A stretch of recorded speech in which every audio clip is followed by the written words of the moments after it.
Black Star Network is here. Oh, no punches! I'm real revolutionary right now. Thank you for being the voice of Black America. All momentum we have now, we have to keep this going. The video looks phenomenal. See, there's a difference between Black Star Network and Black-owned media and something like CNN. You can't be Black-owned media and be scared. It's time to be smart. Bring your eyeballs home. You dig?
Today is Thursday, March 13th, 2025, coming up on Roland Martin Unfiltered, streaming live on the Black Star Network. I told y'all, Donald Trump and MAGA, they detest black people. His Environmental Protection Agency is shutting down the division that helps low-income communities overwhelmed by pollution. We'll be joined by Dr. Mustafa Ali, who used to work at the EPA, to talk about the devastating impact this is going to have on black communities. Will Democrats in the Senate stand firm and vote against the Republicans' continuing resolution?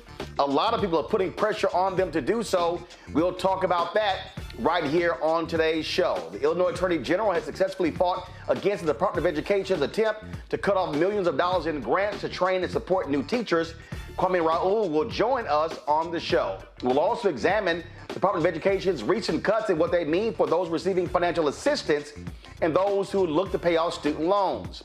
The issue of school choice continues to spark a heated debate. You'll hear from a black Texas state representative on the topic, as well as insights from Pennsylvania Congresswoman Summer Lee, who argues that the school choice agenda being pushed by conservatives will only expand existing inequalities. Folks, it's a lot we got to break down. It is time to bring the funk on Roland Martin Unfiltered on the Black Star Network. Let's go. He's got it. Whatever the miss, he's on it. Whatever it is, he's got the scoop, the fact, the find. And when it breaks, he's right on time and it's rolling. Best believe he's knowing. Putting it down from sports to news to politics. With entertainment just for kicks, he's rolling. It's on go, roll, y'all. It's Roland Martin, yeah. Rolling with Roland now. He's funk, he's fresh, he's real, the best, you know he's Roland Martin now.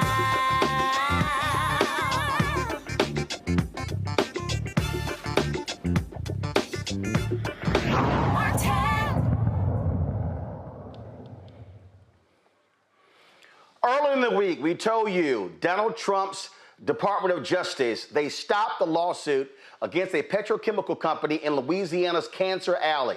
That is a 130-mile stretch and is home to more than 200 plastic manufacturing plants, chemical facilities, and oil refineries. They've released hazardous emissions that have had a devastating impact on the health of residents, including lots of black people. Well, guess what? Now, Trump's Environmental Protection Agency ain't protecting black people because they're shutting down their Environmental Justice Division. Dr. Mustafa Santiago Ali joins us right now. Of course, former worker with the Environmental Justice Department at the EPA.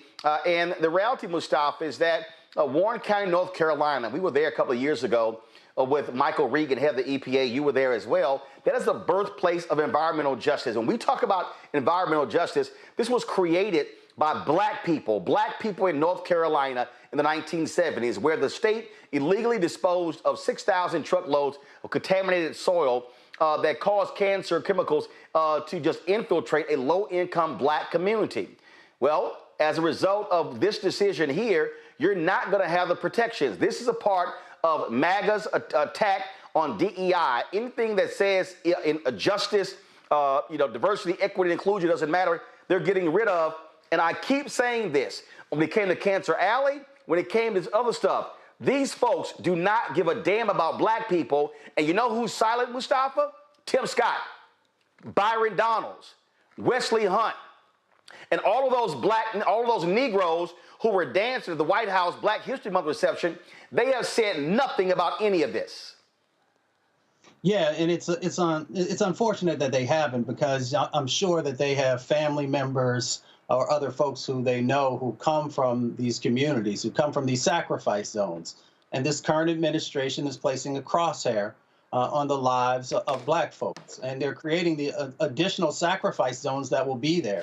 So all those are words that get your attention, but what does that really mean? We know that in our communities that we have elevated levels of cancer because of the exposures to many of these toxic chemicals that are coming out. We also know that many of our communities were pushed because of redlining and restrictive covenants and all these different tools that were used to put us in certain areas and then to pull back the protections that were necessary, to pull back the resources for infrastructure. So now you have individuals with cancers, liver and kidney diseases, with all kinds of lung diseases and breathing difficulties, with asthma. We got 24 million folks in this country who have asthma, and we look, it's disproportionately black folks and brown folks are the ones who are going to the emergency rooms and the ones who are dying prematurely.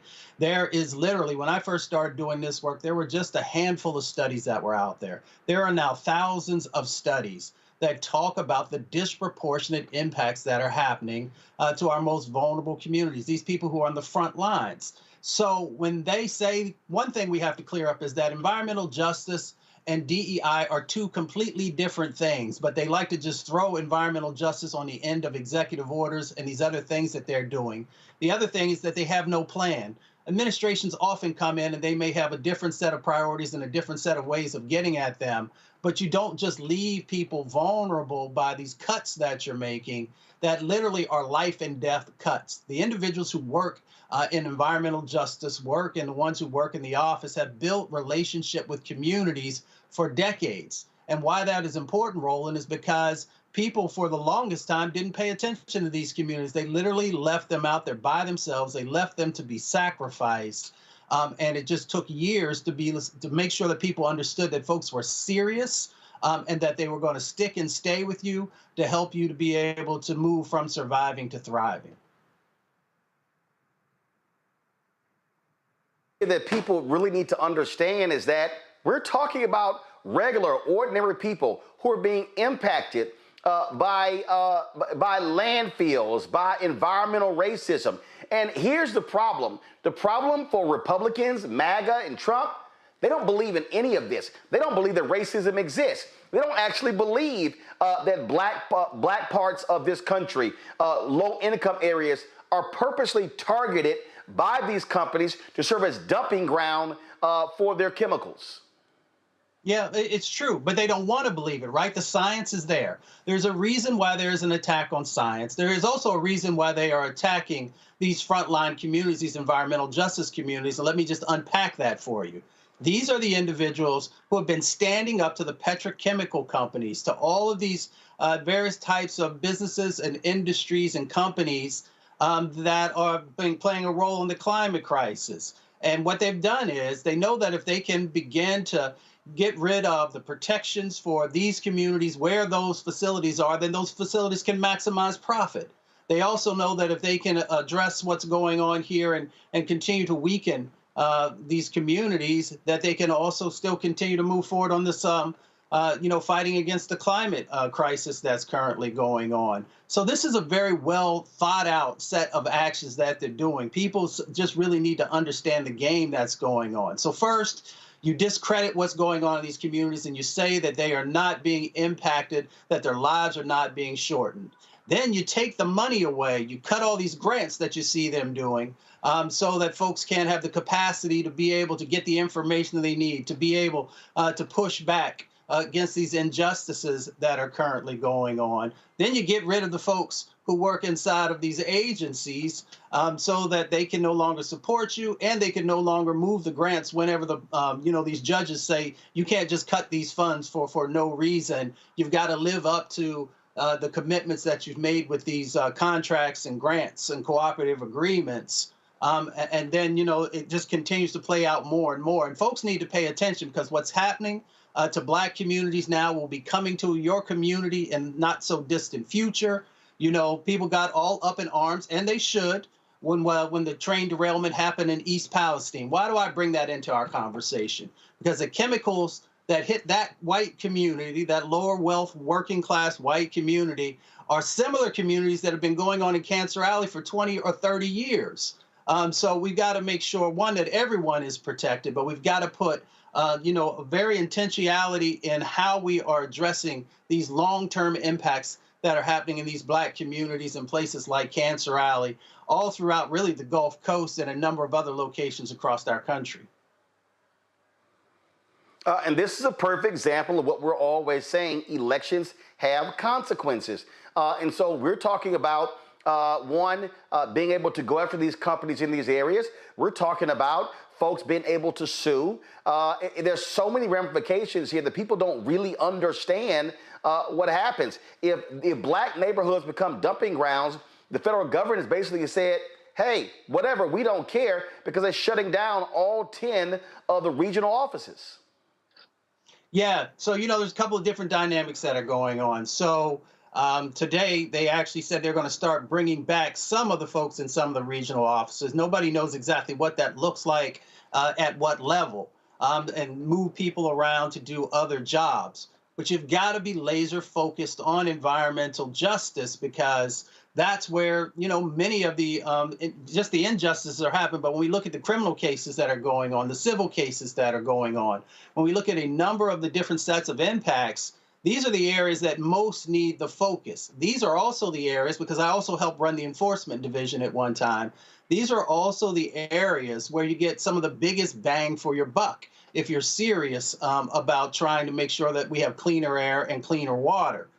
So we need to understand what's happening on the regional side of the equation, and we also need to make sure that we're understanding what's happening at headquarters, because both of them are critically important in making sure that you have that full safety net for the communities that have been unseen and unheard and disinvested in for decades. Again, people just don't realize how significant this is going on. All of this is. I mean, it's so much that we can break down here. I want to bring in my panel, Reese Colbert, host of the Reese Colbert Show on Sirius XM Radio out of Washington, D.C. Dr. Greg Carr, Department of Afro-American Studies, Howard University, host of the Black Table on the Black Star Network, also out of D.C. Jade Mathis Law Firm out of Washington, D.C. Glad to have all three of you here. Greg, I want to start with you. Comment, but also a question if you have one for Mustafa. Yeah, and it's always good to hear you, Brother Mustafa, and we need this level of specificity and expertise at this moment.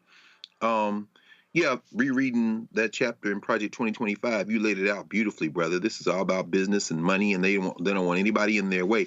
Question, since we know that they are trying to withdraw into themselves, disengage with the entire world across the spectrum, including on this issue, how do you see other countries stepping in, stepping up, forming different relationships, alliances in this moment?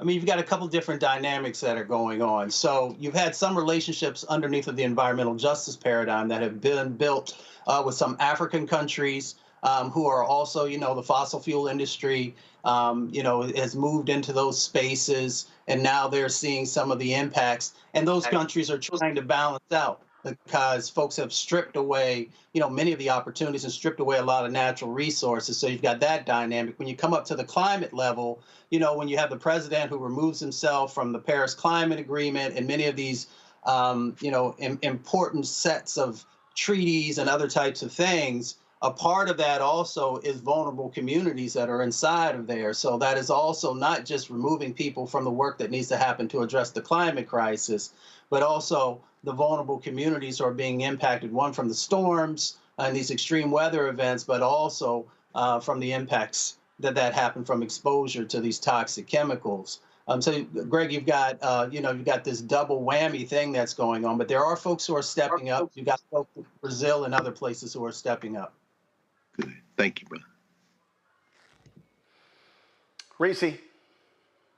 Always good to be with you, Mustafa. I'm curious about what do you think the impact of this will be on the pipeline in terms of this industry? We're seeing this administration hollowing out various industries. I know there are reports about them potentially looking to cut 50% of NASA's budget, which will decimate the aerospace industry. So I'm curious if part of this is to not just have an immediate impact in terms of the environmental justice work being done, but also to get people to perhaps reconsider going into the field around environmental justice and climate change work. Yeah, thank you, Reese, for that. Let's unpack that in two different ways. So one is the fact that all these kids who are out in these communities are now dealing with or going to get these additional exposures, right? And these exposures have all kinds of problems with them, neurological problems that come from certain exposures to certain chemicals. Makes it more difficult to learn, which means that more than likely you may not make it to college. So you may not become an engineer or a scientist or a lawyer or a number of different positions that are incredibly necessary. So it has these direct impacts inside of our communities. When it comes to the agency, there is an intergenerational paradigm that's so critically needed, because you're going to have those folks who have been around for 20 or 30 years who are going to end up retiring in a natural cycle. And then you have these younger people who learn from folks who have been there so that they're prepared to be able to continue the work and expand the work and take it to a whole nother level, because they're bringing all kinds of additional information that comes through innovation and ingenuity. So you also break that bridge, if you will. So they understand this dynamic. When you see them going after folks who are probationary, and many times those are younger people who are, excited about being able to give back to their country, to take that oath and to do work that is protective. So you take that part out. And then, of course, when you look at EJ, and there are all kinds of different folks who have been working on EJ at different percentages, it helps to make sure that it's fully integrated. So there's intentionality in, these cuts that they're making, understanding that not only in this moment does it have impacts, but it has impacts for decades to come. Jade? Yeah, thank you for having me, Roland. So for 3 years, I worked with the National Institute of Health, and I worked on their All of Us research program. And we traveled to marginalized communities, particularly in southern states like Texas, Mississippi, North Carolina, where there are a lot of health impacts, as you said, people who live in those environments and that have those polluted communities, right? And I saw firsthand how many people were diagnosed with cancer, how many babies were diagnosed with asthma, right? And unfortunately, as you said as well, how many psychological conditions. And what we were doing at that time was working with physicians and clinicians and researchers to find cures for these conditions, right? That's precision medicine for our community. But one of the main things that I noticed during that is that we already know there's a big, huge mistrust in our community when it comes to medicine and physicians and that type of thing. Do you think that this just made the mistrust even worse with those states or our community and marginalized community? Oh, without a doubt. I mean, again, it takes time to build trust. And once you've severed that trust, we know how easy it is, right? To no longer have faith in the government, whether you're talking about the federal government, state government, or local governments. So they understand that all of these cuts that they're making, when I say cuts, not just cuts to budgets, I want you to think about it in each and every aspect of a relationship with a government. They know what they're doing. So not only does it break the trust, but it also is going to impact long-term people's health. Because if you really start to unpack this stuff, and Roland is one of the only places that is actually talking about environmental injustice, environmental racism of all the media networks that are out there, and they're making a big mistake by not focusing here. because you also see that they're making cuts to a number of the universities and research entities as well. And if they can do that, that means that when Black folks and brown folks bring information forward through community-based knowledge, that now folks no longer also can help to validate that through some of the universities, because many communities don't have the capacity to do full-out, multi-year studies. So they understand this game that they're doing. And of course, it's also related to other issues. But environmental justice talks about economics, talks about transportation, talks about housing, talks about our public health. It talks about, even though it's not an official component of it, about generational wealth, because they know that if they can devalue the land, then our people, can no longer afford sometimes to be there, can't afford the additional infrastructure. So then they have the ability, as we see with the stock market stuff that's going on, for people to then be able to swoop in and purchase the land for cheap. Because they know our housing values won't go in. They know that if you're poisoning the land, that our folks who are traditionally folks who grew their own food can no longer grow their own food because they're now planting stuff in toxic lands. So we've just got to understand, sister, the whole totality of what's going on, and help people also to understand not just the impact side of this equation, but also the opportunity side of the equation. We need to be highlighting all these amazing organizations, some for years with shoestrings, that have been able to make real change happen. And in the last administration was the first time there was ever any significant resources that actually went back into our communities, our tax dollars actually making it back into our communities, because for decades upon decades before then, people were poisoning us and at the same time extracting dollars out of our community. We've got a chance now to really put a spotlight on what's going on, both the injustice side of what this administration is doing, but also highlight all the amazing folks on the ground who've been able to make some positive moves and positive change. But, if you continue to just place these types of burdens on people's backs, eventually, even though we are a resilient people, we can only do but so much. Indeed. We were there, of course, covering that huge announcement that Michael Regan made. We were the only national outlet there that was actually live streaming that particular event. And yeah, it doesn't get any attention. I can guarantee you the shutting down of these offices won't get any attention on MSNBC, CNN, Fox News, ABC, NBC, CBS, and this goes to show you why it's important to have Black-owned media to amplify this particular issue, because we are impacted. And as I keep saying, all of these pro-life conservatives, it's amazing how you can't find them anywhere. So they don't care if these Black people are dying, these low-income people are dying, because they don't care about life. What they care about are the profits of all of these major companies, and that's all Donald Trump and Elon Musk and Republicans care about. They don't care about the economy. They don't care about the environment. It's all about how can these companies just rape the land and do whatever they want to without any consequence to our air quality or our water quality or our soil quality. As simple as that. So, Mustafa, we appreciate it. Thanks a lot. Thank you. Folks, going to a break. We come back. Are Democrats in the Senate going to get a spine when it comes to opposing Republicans and this continuing resolution? We're going to explain to that when we come back, because it looks like Senator Chuck Schumer and other Democrats are quickly caving. You're watching Roland Martin Unfiltered on the Black Star Network. This week on The Other Side of Change. We're digging into the immigration crisis that's happening here right now. It can impact each and every one of us. We're going to break down the topic of this constitutional crisis that is being led by the Trump administration and what you, as ordinary citizens, can do to speak up and speak out to fight back. This is The Other Side of Change, only on the Black Star Network. We begin tonight with the people who are really running the country right now. Now, Trump is often wrong and misleading about a lot of things, but especially about history. Donald Trump falling in line with President Elon Musk. In the wake of the unsettling news that MSNBC has canceled Joy Ann Reid's primetime show, The Readout, Roland Martin and the Black Star Network would like to extend an invitation to all of the fans of Joy Ann Reid's MSNBC show to join us every night to watch Roland Martin Unfiltered, streaming on the Black Star Network for news, discussion of the issues that matter to you, and the latest updates on the twice impeached, criminally convicted felon-in-chief Donald Trump and his unprecedented assault on democracy, as well as co-president Elon Musk's takeover of the federal government. The Black Star Network stands with Joy Ann Reid and all folks who understand the power of black voices in media. We must come together and never forget that information is power.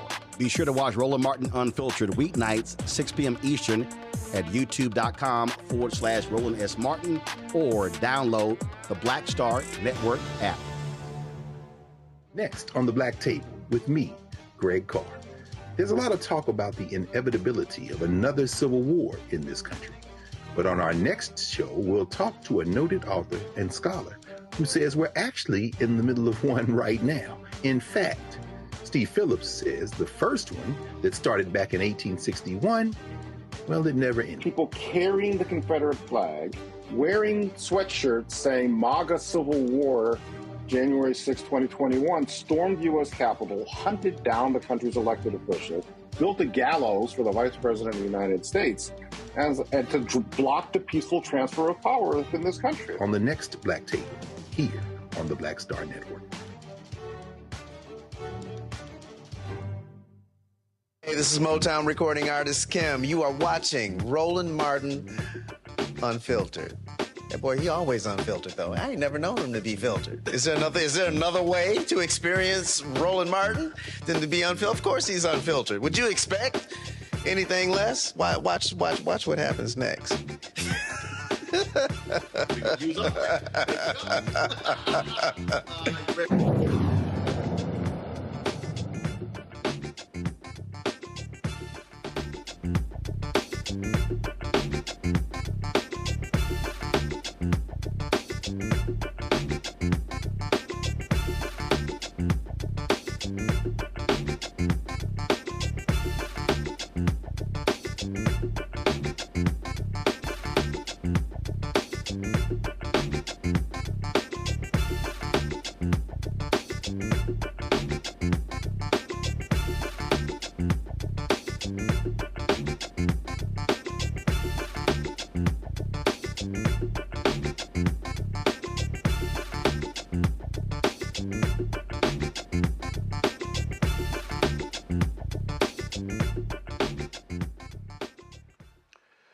There's a massive teacher shortage in the United States, and a move by MAGA and DOGE is going to make this worse.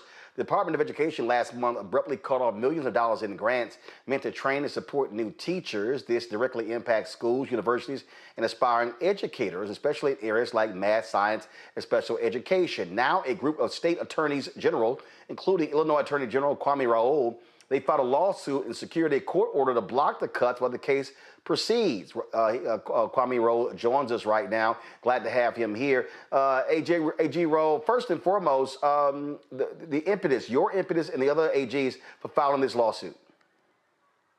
Well, first off, it's a continuation of illegal acts by the federal government, government overreach. Certainly they have a right to govern, but Congress has enacted certain legislation to allow for the Department of Education to offer grants such as these teacher quality partnership grants. 1 in 8 teacher positions are either vacant or filled by uncertified teachers. So the investment in training a pipeline of teachers is a critical investment, certainly for communities in the state of Illinois and throughout the country. And again, the cuts are just made willy-nilly as if we don't have a serious need to incentivize folks to teach. Yeah, that's right. This is, there are certain universities, you've been in Chicago before. So, Chicago State University, University of Illinois, Chicago, DePaul University are partnering with school districts to make sure that they're training teachers and giving teachers a hands-on experience in some of our most vulnerable school districts. These actions that are being taken are having dramatic impact on our most vulnerable citizens, our young students. And I'm fine with government efficiency, tighten up your belt, but disinvesting where investment is needed most is not a wise approach to governing. So you have a temporary hold right now. It's obviously going to make its way. Republicans, their whole goal is for everything to go to the United States Supreme Court. That's really what their aim is, because they think the 6-3 conservative majority is going to rule in their favor every time. Well, yeah, Roland, they're throwing up as much against the wall. They've made clear their intention. In fact, we filed another lawsuit today to fight the effective dismantling of the Department of Education. They've done these mass reduction in forces that undermines the ability for the Department of Education to function. So they're trying everything in an illegal manner. It's important to note that this is an illegal manner. There's a separation of powers. Congress created the Department of Education. The executive branch cannot just, by way of reduction in force, take apart what Congress put in place. So next steps, and what do you want from the public to do? Well, I want the public to be alerted. So part of the problem with all of these actions, Roland, is that it creates a lot of confusion for the public. What the Trump administration is doing, they're giving everybody somebody to hate, whether it's who's on your sports team, who's in your bathroom, whether it's blaming somebody of color for you not having an opportunity in a higher education institution or on the job, or blaming an immigrant. They're focusing so many people on hating somebody else that people are not realizing how they're being harmed. Everybody relies on the Department of Education. Everybody should have an interest in making sure there are adequate a number of teachers to teach our students. Everybody should make sure that we have a Department of Education to make sure that people who are applying for financial aid can have their financial aid process, to make sure that people who may feel that they're being discriminated against can rely on the Office of Civil Rights within the Department of Education to redress their claims. But if you've laid off all the people there, that's not going to happen. So that's effectively taking away the Department of Education. If they want to take away the Department of Education, they've got to do so through Congress. But I don't think they would have the votes to do so. So they're effectively trying to do it this way. So I want people to be alerted by the ways that they're being hurt. And this is not, I'm a Democrat, but not just Democrats. This administration is hurting Republicans just as much as they're hurting Democrats. And I just want people to wake up and be aware. Oh, absolutely, absolutely. Let's go to my panel. Questions for the Attorney General. Jade, you're first.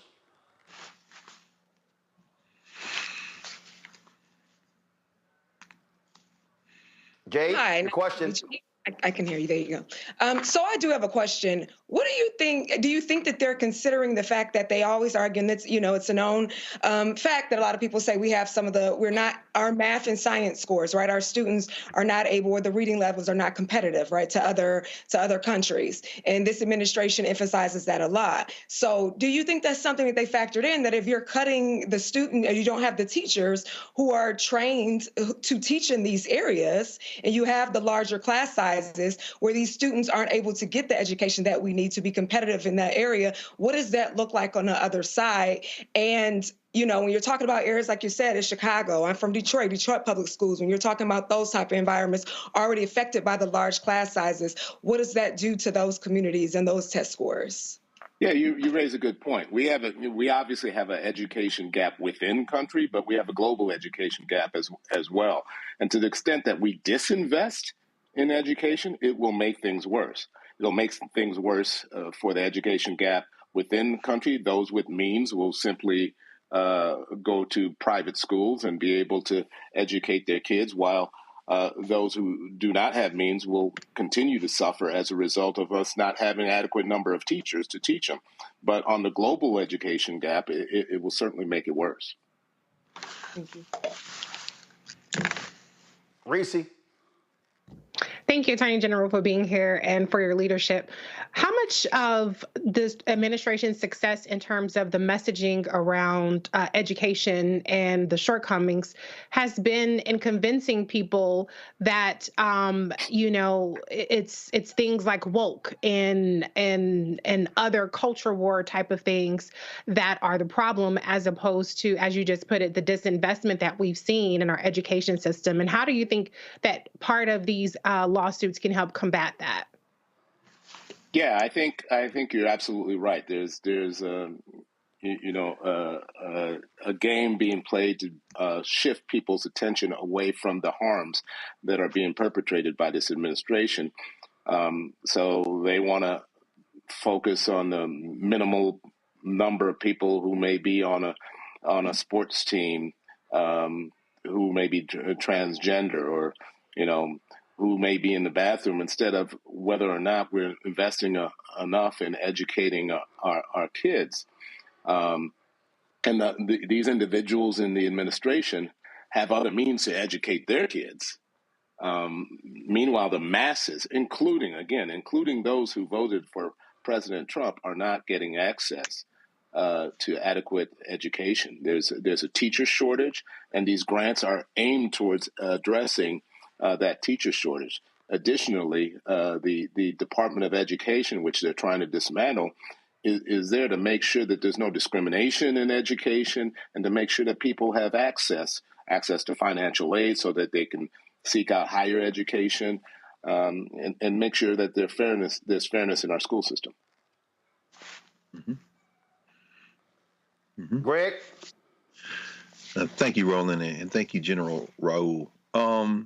I'm going to follow up on what Jay put on the table. We know the Organization for Economic Cooperation and Development, by their international assessment, the U.S. ranks 5th in reading, 10th in science, 21st in math. One of my colleagues at Howard likes to remind the first-year class that there are more honors students in India than there are students in the United States. So I think the United States ultimately is going to lose that battle. But my question really is to pick your brain a little bit, certainly from your days in the Illinois Senate and now as the Attorney General of Illinois, about where you think they think this is going to end up. And I'm saying that with this in mind. We know the Department of Education was a cabinet level position because of Jimmy Carter, but that it goes back to Reconstruction. It goes back to the Office of Education, Andrew Johnson, which is, of course, the first time we as African people got a chance to be in this at all. Are these people really unconcerned about any notion of a United States of America as a concept, and more concerned with preserving their status, whether it be within the confines of the United States or globally, and the hell with the rest of us? And if so, should we be rethinking some of the things that they claim to love so dear, perhaps even like charter schools and vouchers? And you're there in Chicago, so you know the impact of the African-centered schools, like what Haki and Sufisha Matabuti have. How should we be thinking? Should we be thinking more sophisticated and in a more sophisticated manner about maybe how to place some of this stuff that they're doing to advance our interests, since they're clearly not interested in a United States of America as a national concept? Well, it's important to note. I think you hit it on the nail. First of all, that there's a turning back of the clock on a whole lot of fronts. There's an attempt to erase history, to erase anything from school books or libraries that would make our people feel a sense of identity and a sense of pride. But more importantly, it's important to note that these are not, when we often talk about government dollars are tax dollars. These dollars come from individuals within the state. This is not somebody else's money. This money is supposed to come back to help us do what we need to help the individuals in our community from which the tax dollars are coming from. And that's all of us who pay taxes. And so when they start talking about entitlements and And we don't need to be wasting money instead of looking at it as investing money and adequately educating our kids. It is really coming. It is really growing out of not having a sense of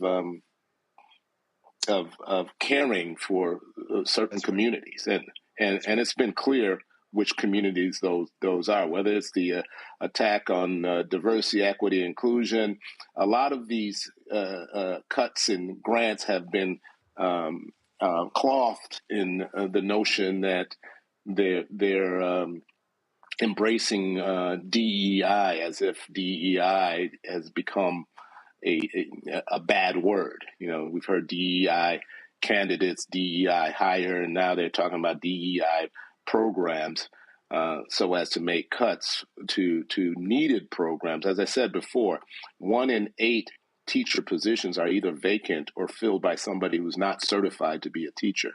That is a bad situation given the education gap that you all talked about globally, and certainly the education gap that we have within the nation between races.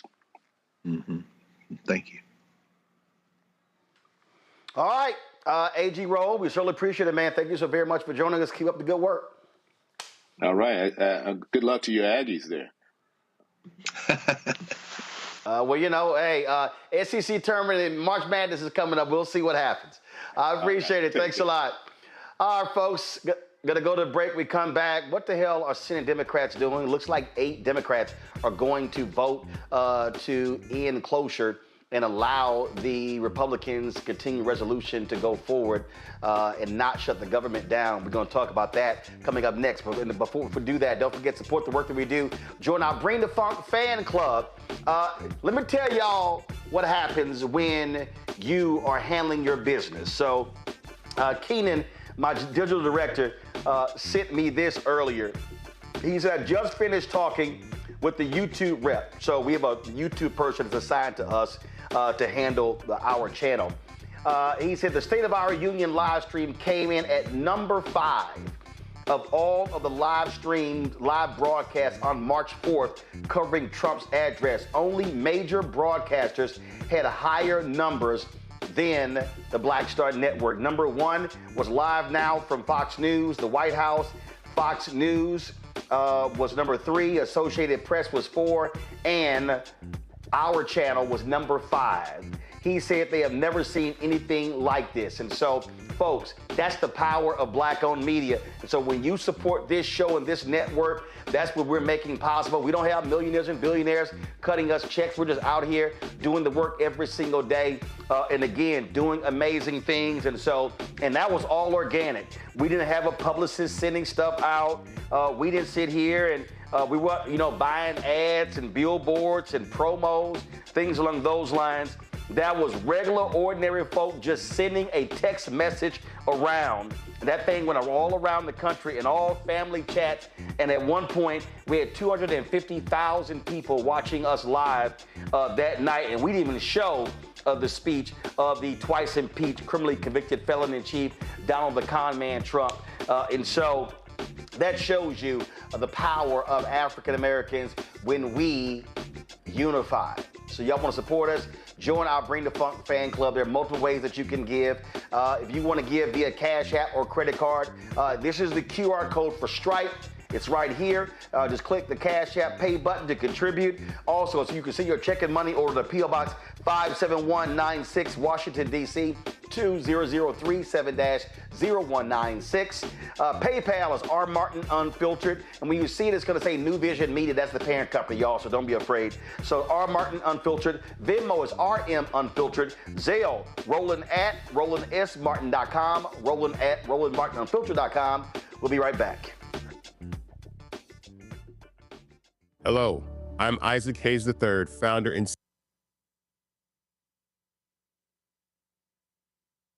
This week on the other side of change. We're digging into the immigration crisis that's happening here right now. That can impact each and every one of us. We're going to break down the topic of this constitutional crisis that is being led by the Trump administration and what you, as ordinary citizens, can do to speak up and speak out to fight back. This is The Other Side of Change, only on the Black Star Network.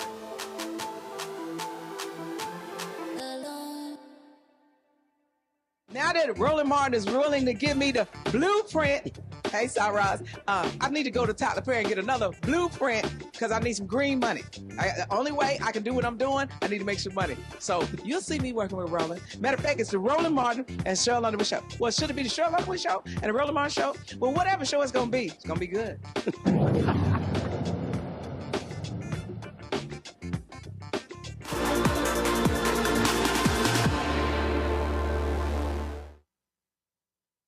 Southern border are through the mail over the last couple of years. Live 50,000 pounds of the United States Senate, where they are, of course, debating the continuing resolution to keep the government open. It was passed in the House, and what they did is the Republicans had a recess. They all left town to force the Senate to vote by Friday. And they think this was their way of, of forcing them to actually step up. A day ago, 23 hours ago, Senator Chuck Schumer signaled that Democrats were not going to support this, that Republicans did not have the vote. That seemed to really be a ruse. We now have Schumer in a closed-door session announced that he was indeed going to vote for it, along with Senators John Fetterman, King, Peters, Schatz, Gillibrand, Shaheen, Cortez, Masto. And so what the hell is going on? I'm going to go to my panel. I'm going to start with you, Reese. A lot of people have been demanding, House members, Congresswoman Alexandria Ocasio-Cortez and others have been putting pressure on these Senate Dems saying, man, stand the hell up. That you're making it worse. Even Senator Cory Booker said that if they vote for this continuing resolution, they're giving, the White House, giving MAGA more power to screw over the American people. Other reports say that Elon Musk say, hey, sure, let's have a government shutdown. It's going to be easier for us to get rid of federal workers. But if you're going to vote for it, what the hell was that BS 24 hours ago making a big grand stand that, oh no, Democrats are not going to support this Republican measure? Child, the cavalry is not coming. And so, you know what? If Dems are too fucking incompetent and flailing to negotiate and extract any kind of concessions for their votes for this continuing resolution, then I'm not confident in what they would have been able to do if we did shut down. So if you can't do shit, then just, I guess, let's just throw in a towel right now. I just don't have any faith in their ability to really see us through this crisis, to be that resistance, and to really extract anything meaningful out of it. And we know that Republicans have gamed this out multiple ways of what kind of damage they were going to inflict with a government shutdown. And so if you're not up to the task, you're not up to the task. So, it's disappointing, obviously, that they're so that they've been caught so flat-footed in this situation. We know when the funding is going to run out. I don't know why. Every time it's a fucking crises for Democrats, like they're caught off guard. It's just terrible leadership. But this is the cards that we've been dealt. And so I guess we're just going to have to see what more the Republicans have in store for us. But I'm not entirely upset about them moving forward because I never heard a plan of how to get out of the shutdown. And I just haven't seen the Democrats and the Senate side be able to execute anything that would suggest that they would be able to stop whatever the Republicans have in store. And so at least for 7 months, we know the devil that we're going to get with this continuing resolution. And that's not to excuse them. That's not to justify it. But I'm just saying we ain't got shit with the Democrats right now, unfortunately. And they're showing that, especially. Jade, this is the Wall Street Journal. They said the headline was Democrats clear way for GOP bill ending threat of shutdown. Senate Democrats threw in the towel on trying to block Republicans' stopgap bill funding the government following a grueling intra-party fight in which lawmakers struggle with how best to resist Donald Trump's, I don't call him president, fast-paced efforts to slim down federal agencies. Senate Minority Leader Chuck Schumer said he would vote to advance the measure on Friday morning, saying a government shutdown was too risky. Earlier in a closed-door lunch, he also said that enough Democrats would join him to help Republicans clear the chamber's critical 60-vote hurdle. People familiar with the matter said, quote, I will vote to keep the government open and not shut it down, Schumer said on the Senate floor, characterizing Democrats' alternatives as a Hobson's choice with no good option. He said that in a shutdown, Trump could decide, quote, to cherry pick which parts of the government to reopen in a protracted shutdown. Well, hell, he's doing that already. Yes, Roland. And you know what? I never thought I'll see the day when, especially under this administration, the Democrats will be working with the ops, because that's essentially what they're doing, right? And if you're scared, go home. And as the previous commentator said, I'm actually more scared at their poor decision-making skills and how easy you'll back down. So maybe the shut thing is the best thing to do. And this actually shows why we're in the situation that we're in now, right? Why we put it, the way we failed to stand up the way we're supposed to stand up as the Democratic Party during the campaign and election, and what happened now, or resulted in Trump being in office. So this is an example of all of the mistakes we made leading up to this, and still 100% uncertainty with stepping up and fighting and using those voices. So this is just a clear example of why we're in this situation now, unfortunately. Greg, this is what, again, I'm reading the rest of this journal story. Said Democratic senators also worried that a shutdown, rather than forcing Republicans to the table, would simply play into Trump's hands, potentially giving him enhanced power to shutter more parts of the federal government for good with no obvious way out. This is Senator Jeff Merkley of Oregon, posted a video on Twitter. You don't stop a bully by handing over your lunch money, and you don't stop tyrant Trump by giving him more power. How are you giving him more power? I mean, at the end of the day, Republicans control the White House, the House, and the Senate. They would get all the blame for a shutdown. Sure, in a society where people are intelligent, but we live in an idiocracy. They have a propaganda machine that is in full steam right now. The New York Times hasn't dropped that headline that you're reading from the Wall Street Journal yet, which leads me to believe, at least in part, that they may be still enough wavering for the propaganda units like Rupert Murdoch's Wall Street Journal to try to drop this as inevitable. That having been said, they probably will vote for it. And Cory Booker is right, and so is Jeff Merkel. Oh, well, Jeff Merkel's not saying that. Lisa Blunt Rochester just dropped a video where she says she's not going to vote yes. But it is indeed a Hobson's choice.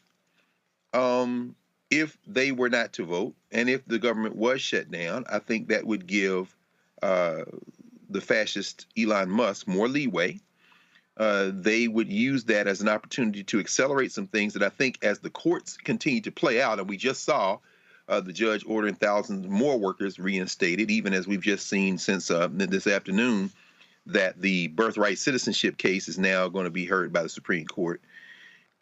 If you shut the government down, then it is potentially more havoc that they're going to wreak. And as this thing is playing out, what we're seeing is the courts are at least beginning to show some signs of resistance in life. Now, I said all that as a backdrop to this. The elections in a year and a half, 2 years, the Senate elections don't look that good. Jeanne Shaheen has said she's not going to run again. You know, there are a couple of competitive district states, North Carolina being one, but the map doesn't look good for the Democrats. If you don't allow the government to be shut down, then you take away from the Republicans their propaganda to say the Democrats did it, and there are enough stupid people in the United States to absolutely repeat that, including too many of people who look like us. And you allow this other process to play out. Finally, the Democratic Party hasn't existed since the insurgent efforts of black folk back in '64 at the convention, and then the Voting Rights Act of '65, and then the last watershed moment, which was the Jackson campaigns of '84 and '88, at which point Bill Clinton, Joe Biden, and the rest of them decide to become the Republican light party and continue to allow us to play along by telling us that they're the only home that we have.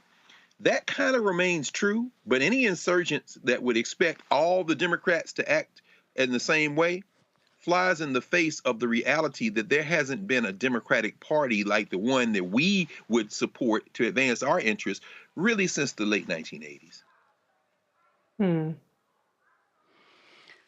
Well, it is. I mean, look. Here's the thing here that that Democrats have to really understand that's at play here, and that is, you got elections next year. You got House seats. You got Senate seats. You kind of need to have your base fired up and ready to go.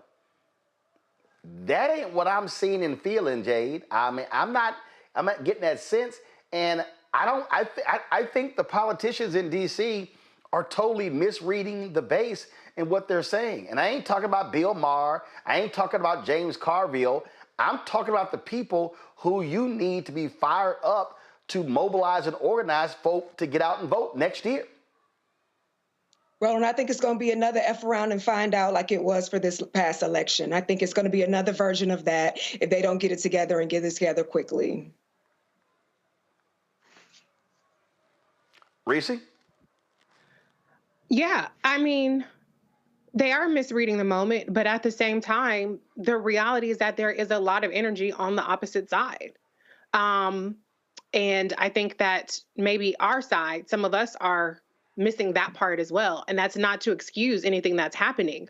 But there are tons of protests happening. There are just as many people saying fund the government as there are saying shut down the government. There are protests for DC statehood and for the DC budget. There are protests for freedom of speech and what's happening with the Syrian person whose green card was revoked. There's a lot of energy right now around DC, and the fucking Democrats don't have a clue as to what to do with it. And they have a much bigger challenge because they have to harness all of these conflicting things in a way that Republicans don't have to. They can march along the beat of being anti-immigrant, of being anti-woke, anti-DEI, and they don't have anything disrupting them from that. And so I do kind of sort of feel for the position that they're in, especially given that we have tens of millions of people on our side that sat their ass on the couch, that cannot be relied upon, that you have to move heaven and earth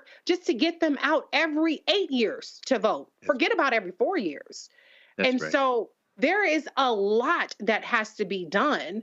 And I don't think that the Democrats themselves are capable of doing it. And so the question is, how much are people, independent of any particular political party, going to be sick and tired of the destruction that these people have in store, are currently inflicting on this country? How much destruction are they willing to take? We saw it with COVID. It was a different kind of destruction, and people didn't entirely blame Trump, but they were willing to get their ass out and say, we got to change course. That's what it's going to take. I don't have any faith at all in the Democratic Party, who come November 6th should have been preparing for this moment and every moment that we've seen prior to this potential shutdown, which seems to be averted. They've done nothing to show that they're up to the task. And I don't see any evidence that come 2026 in November, they're going to be up to the task. It's going to be up to the American people to be up to the task,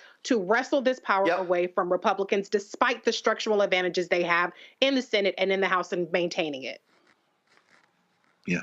I have made this point repeatedly, Greg, that, and this is where all these idiots get this thing wrong when they go, oh my God, you're shilling for the Democrats.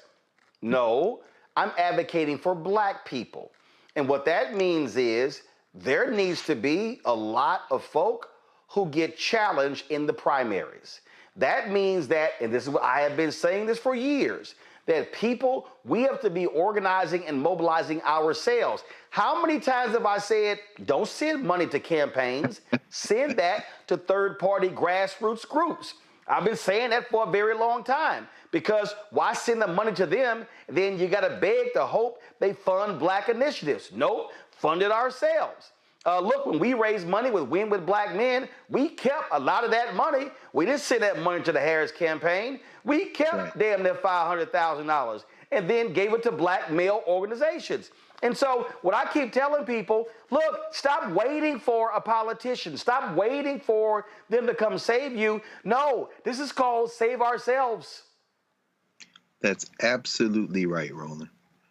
The numbers that Keenan shared with you, hearing those, is stunning and unsurprising. The top 4, billionaire-funded propaganda engines. Number 5, the people. The people always beat the billionaires when there are enough of us, and there are enough of us potentially. But to organize us, you've got to have some type of vision. As I said, the Democratic Party is not a party that has one vision. It's basically everybody who's not an open fascist white supremacist. And there are a lot of soft white nationalists in the Democratic Party. Shout out to the cosplay trucker from Western Pennsylvania, John Fetterman.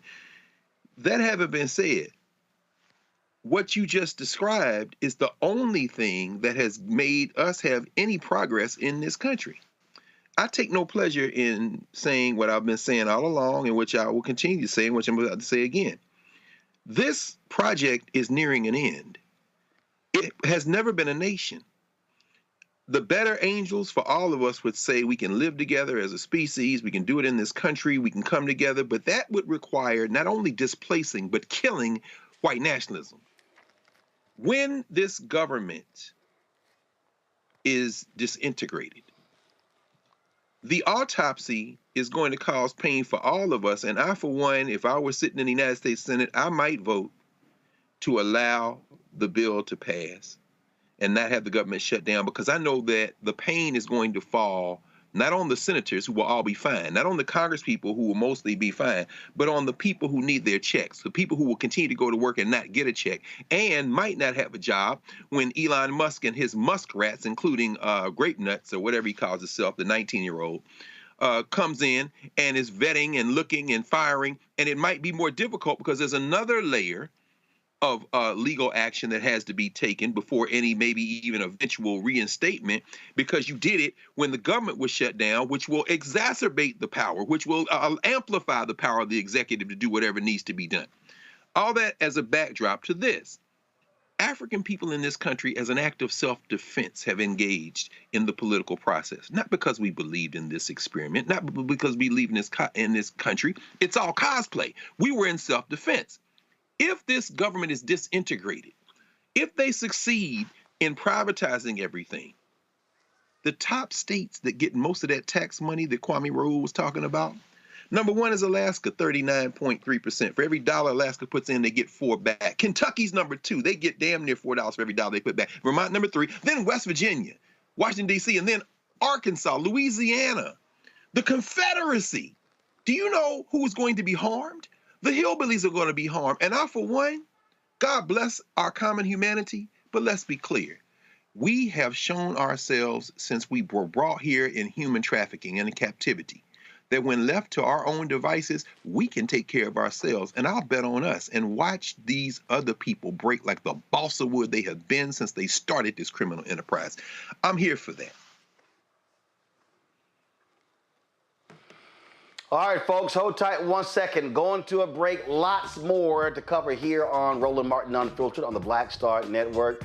Trust me, it's craziness that's happening all across this country, and we're doing our best to break it down. We're going to talk about school choice.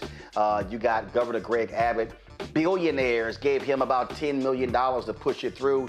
He's doing everything he can to make that happen, but you've got Democrats fighting back vigorously against that, and lots of people been testifying against it. Then in the U.S. House, Congresswoman Summer Lee also went toe-to-toe on this issue. We're going to show you what she had to say as well on which, as she described, the fallacy of school choice by Republicans. You're watching the Black Star Network. Back in a moment.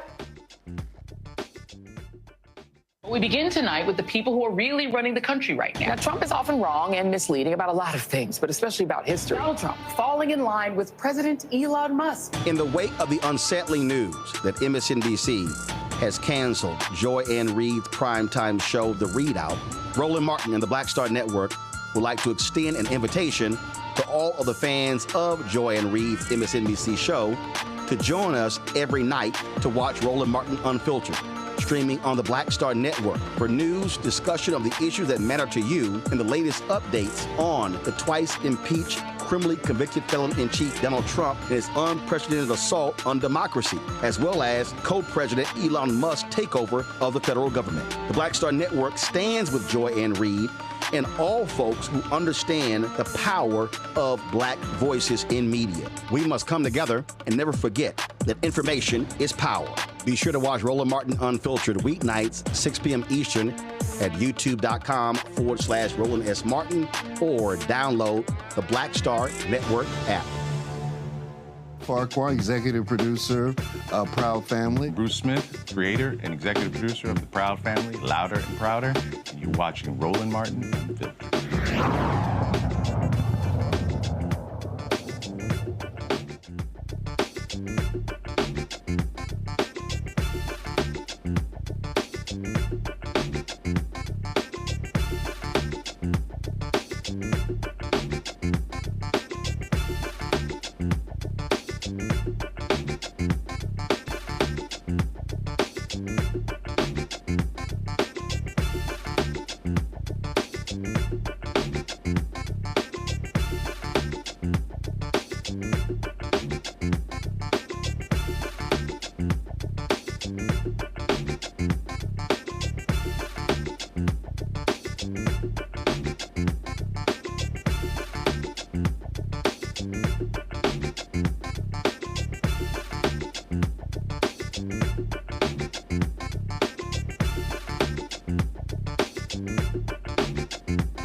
North Carolina St. Augustine University is entering a 90-day arbitration process after its appeal for accreditation was denied. SAU has been on probation with the Southern Association of Colleges and Schools Commission on Colleges for 2 years.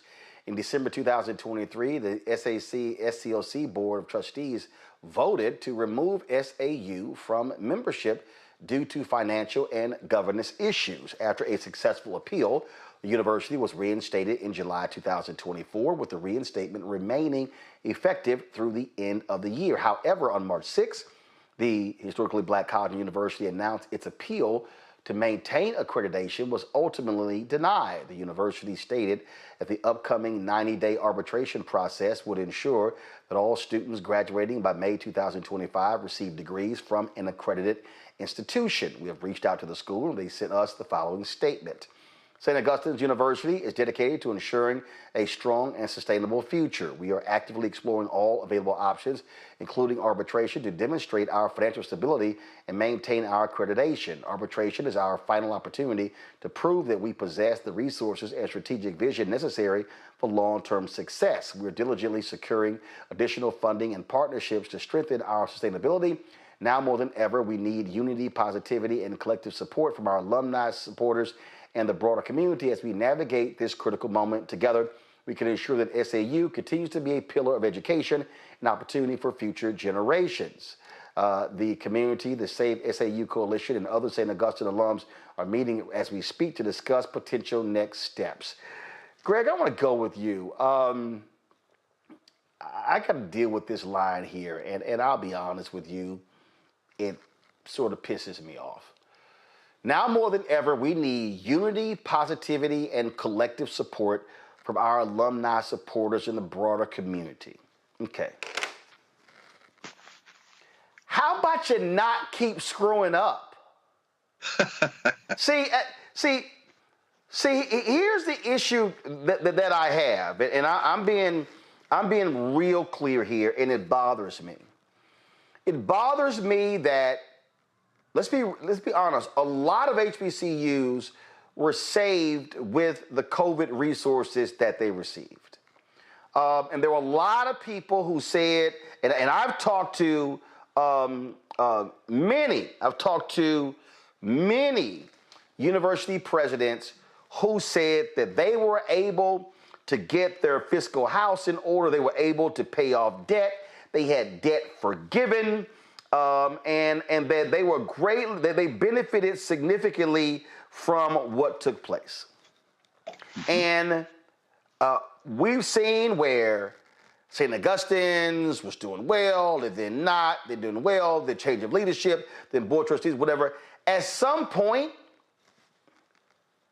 an alumni, potential students have to have belief that the people in charge are doing what they are supposed to do to make sure the university is succeeding. And I'm sorry, we just got to go ahead and call it what it is.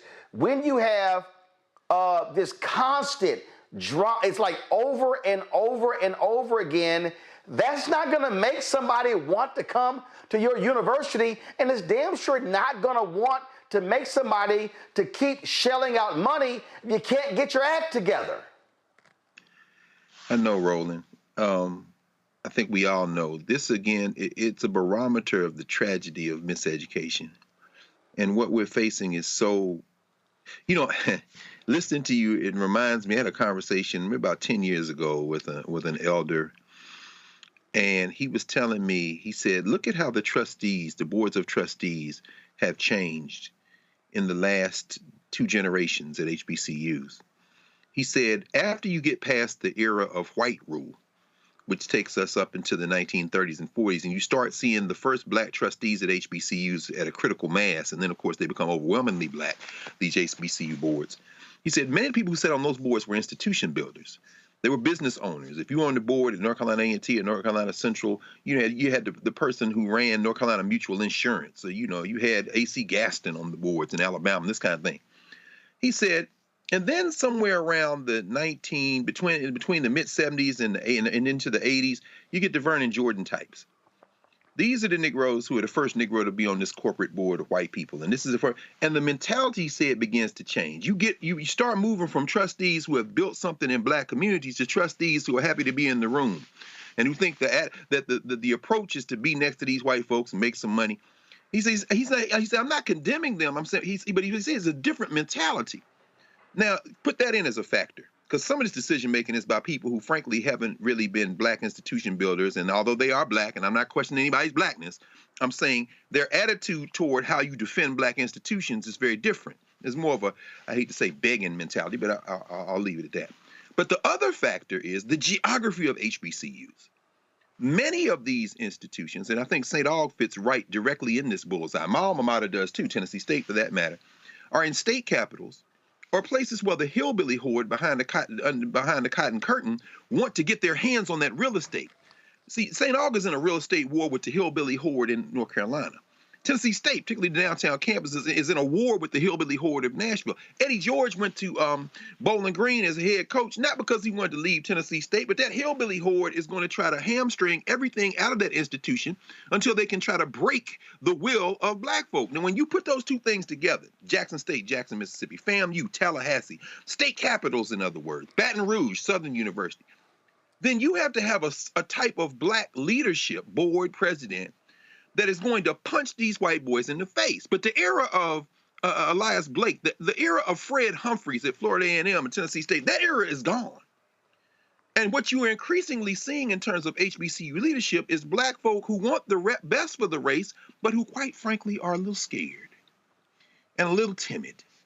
And when you combine that with the design on real estate violence is what Lamont King calls it, real estate violence or gentrification, and Howard has been complicit as the gentrifiers come up and down Georgia Avenue in Northwest DC, then you have a group, you have a mass of black people looking at these places, including alum, who are like, somebody fight. I'm not giving my money to that. Plus, this was the condition in the dorm, or this was how the food tasted, or I didn't like this professor.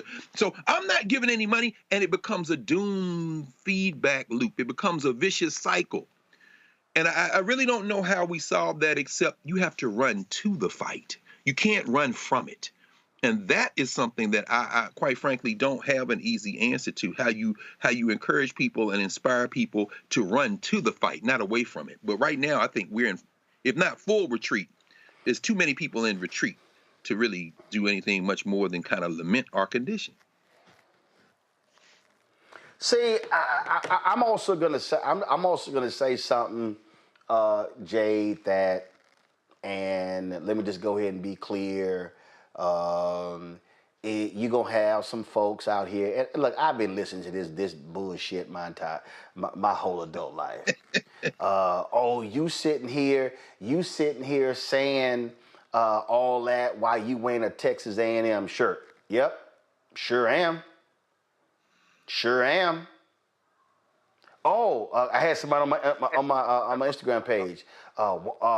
One brother said, "Why you went to A&M and you didn't go to Howard?" I said, "Why would I go to a private school 2,000 miles away when I went to a state school 90 minutes away because my parents couldn't even afford to see?" 3 of us were in college at one time. I'm like, that's a stupid ass question.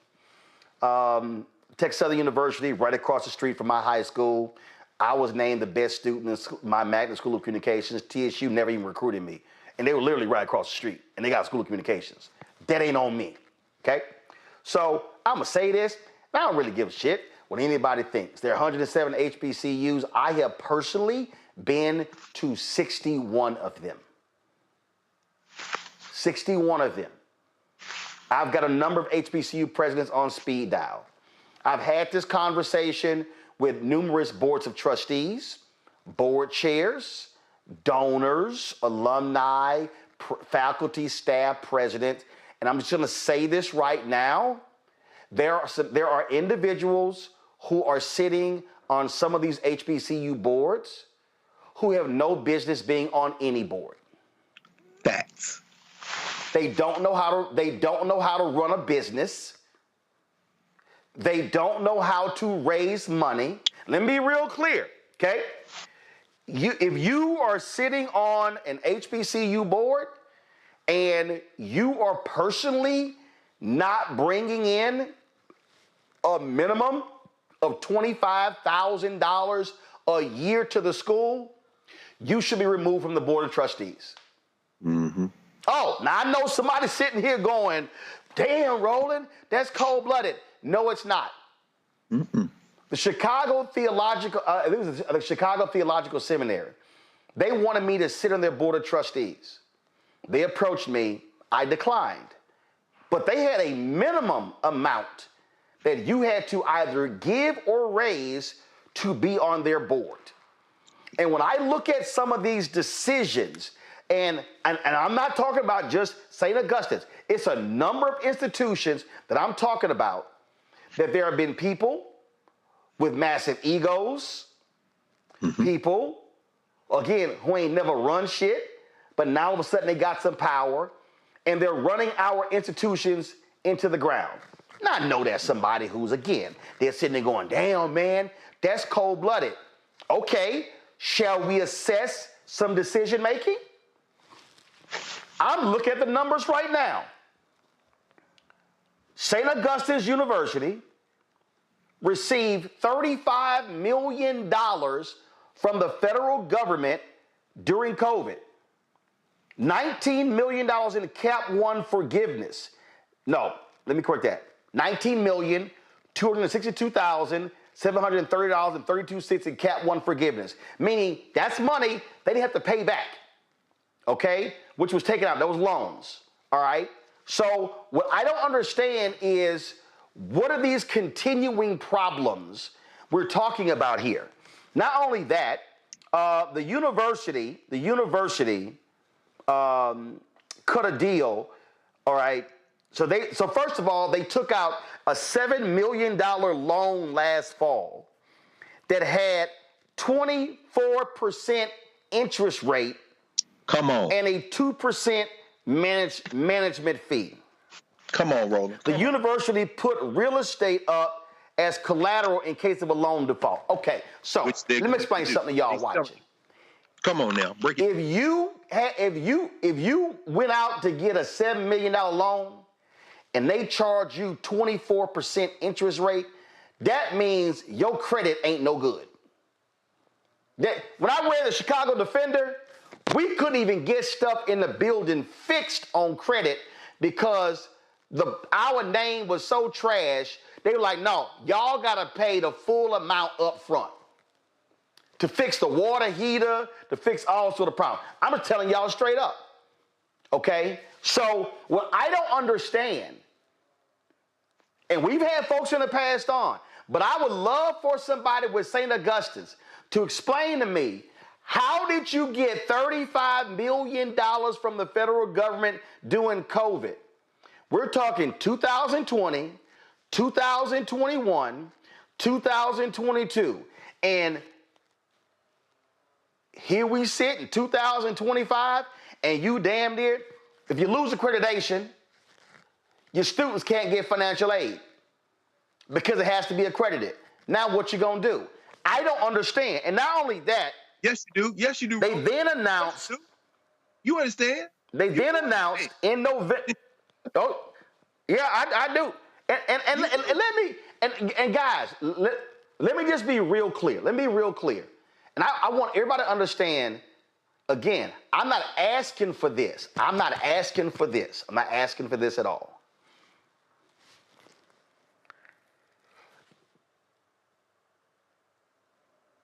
I've actually never had a single HBCU approach me about sitting on a board of trustees. Now, let me be real clear. I want to be real clear. I'm not begging anybody to do it. I'm not asking anybody to do it. But here's the point I need y'all to understand the point I'm trying to make. You pick folks to sit on your boards, not necessarily because they are a graduate of the institution. You seek people for your boards who have relationships that can benefit the university in terms of fundraising, sponsorship, being able to generate corporate dollars for schools. Y'all, I'm just being straight up.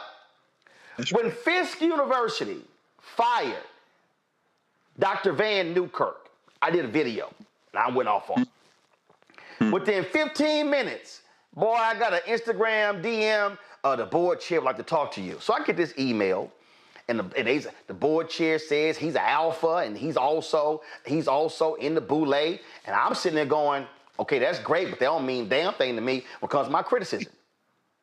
And so he said to me in the letter, in the email he sent me, that, the criticism that I levied against Fisk could have negative ramifications on schools for a long time. I said, no, you having 7 university presidents in 22 years could have negative ramifications on your university. I said, and one of them served like 7 years, that was Hazel O'Leary. So that means you had 6 presidents in 15 years.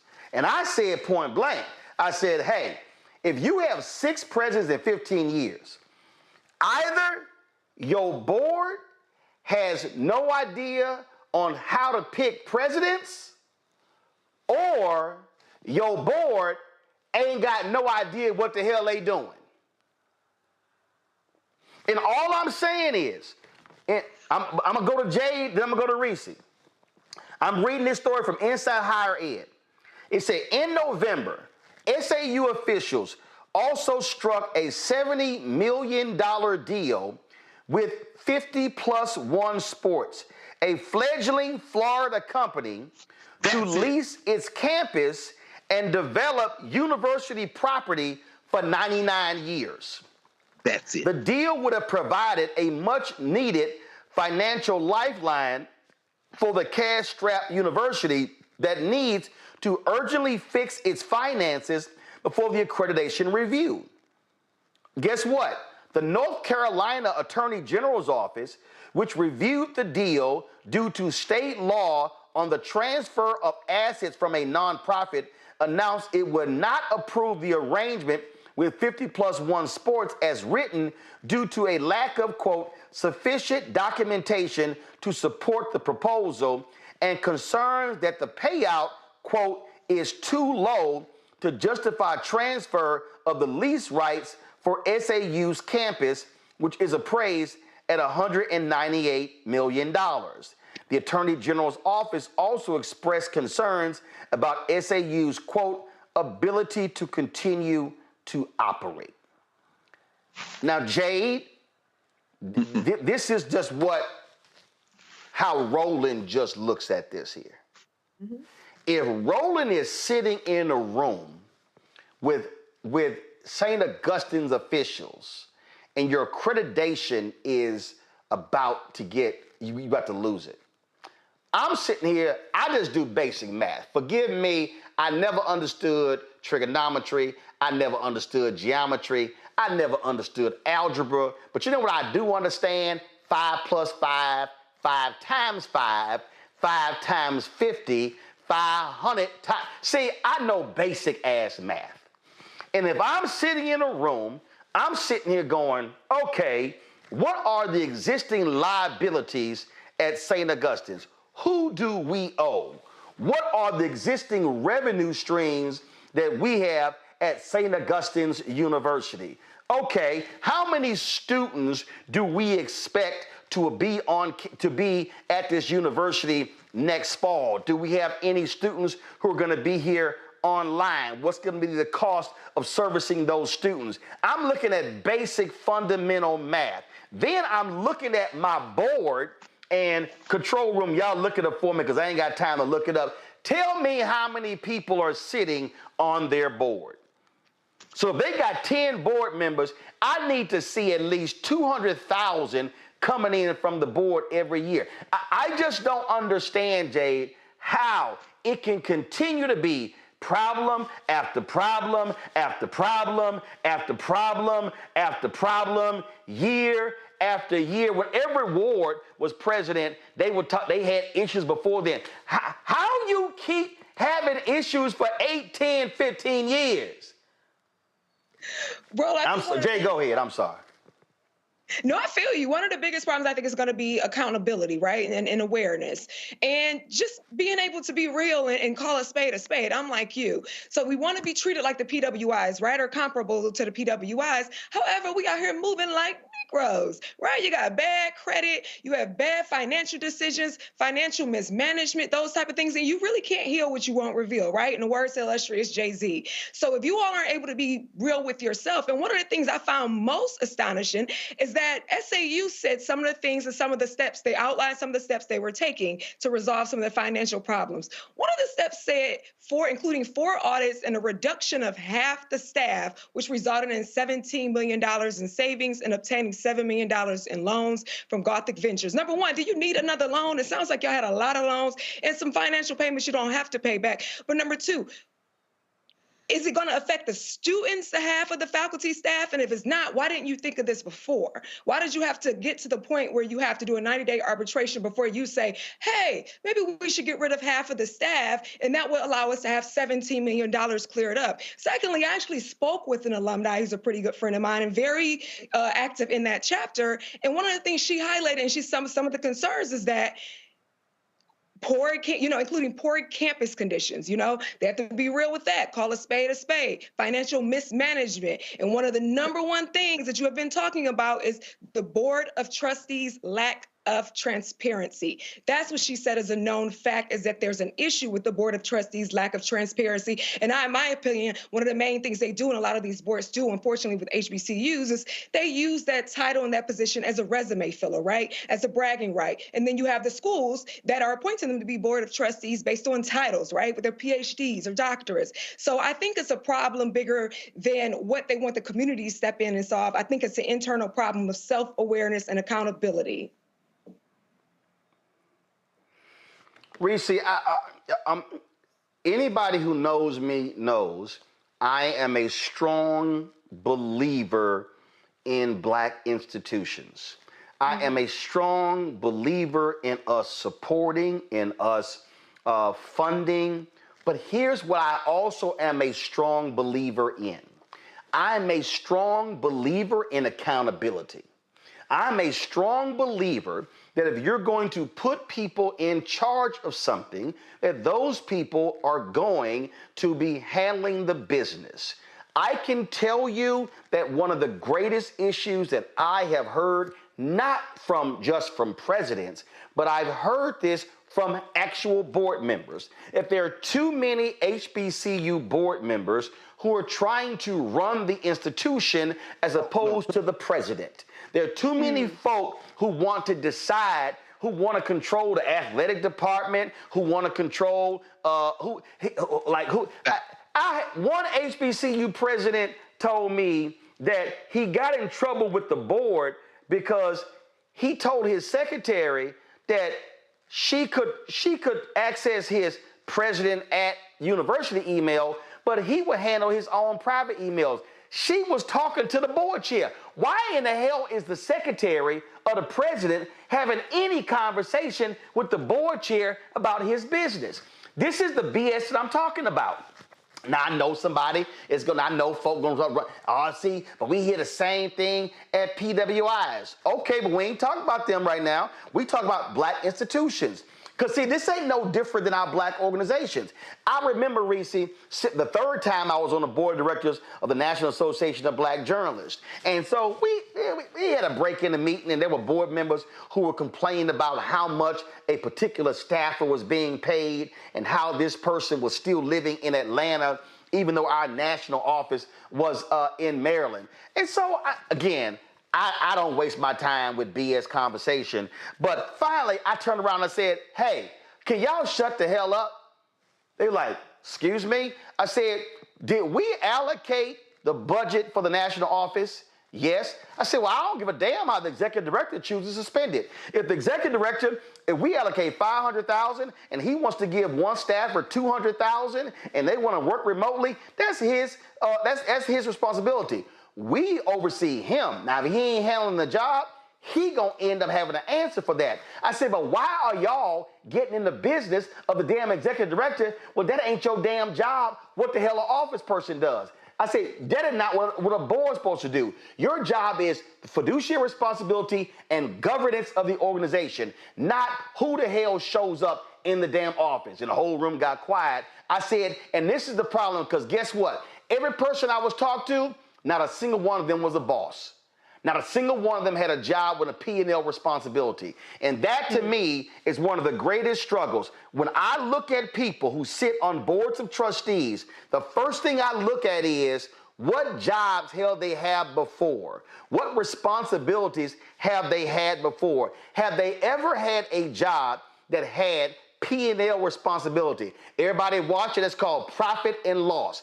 If they had jobs that had no P&L responsibility, they can't be on my board. Period.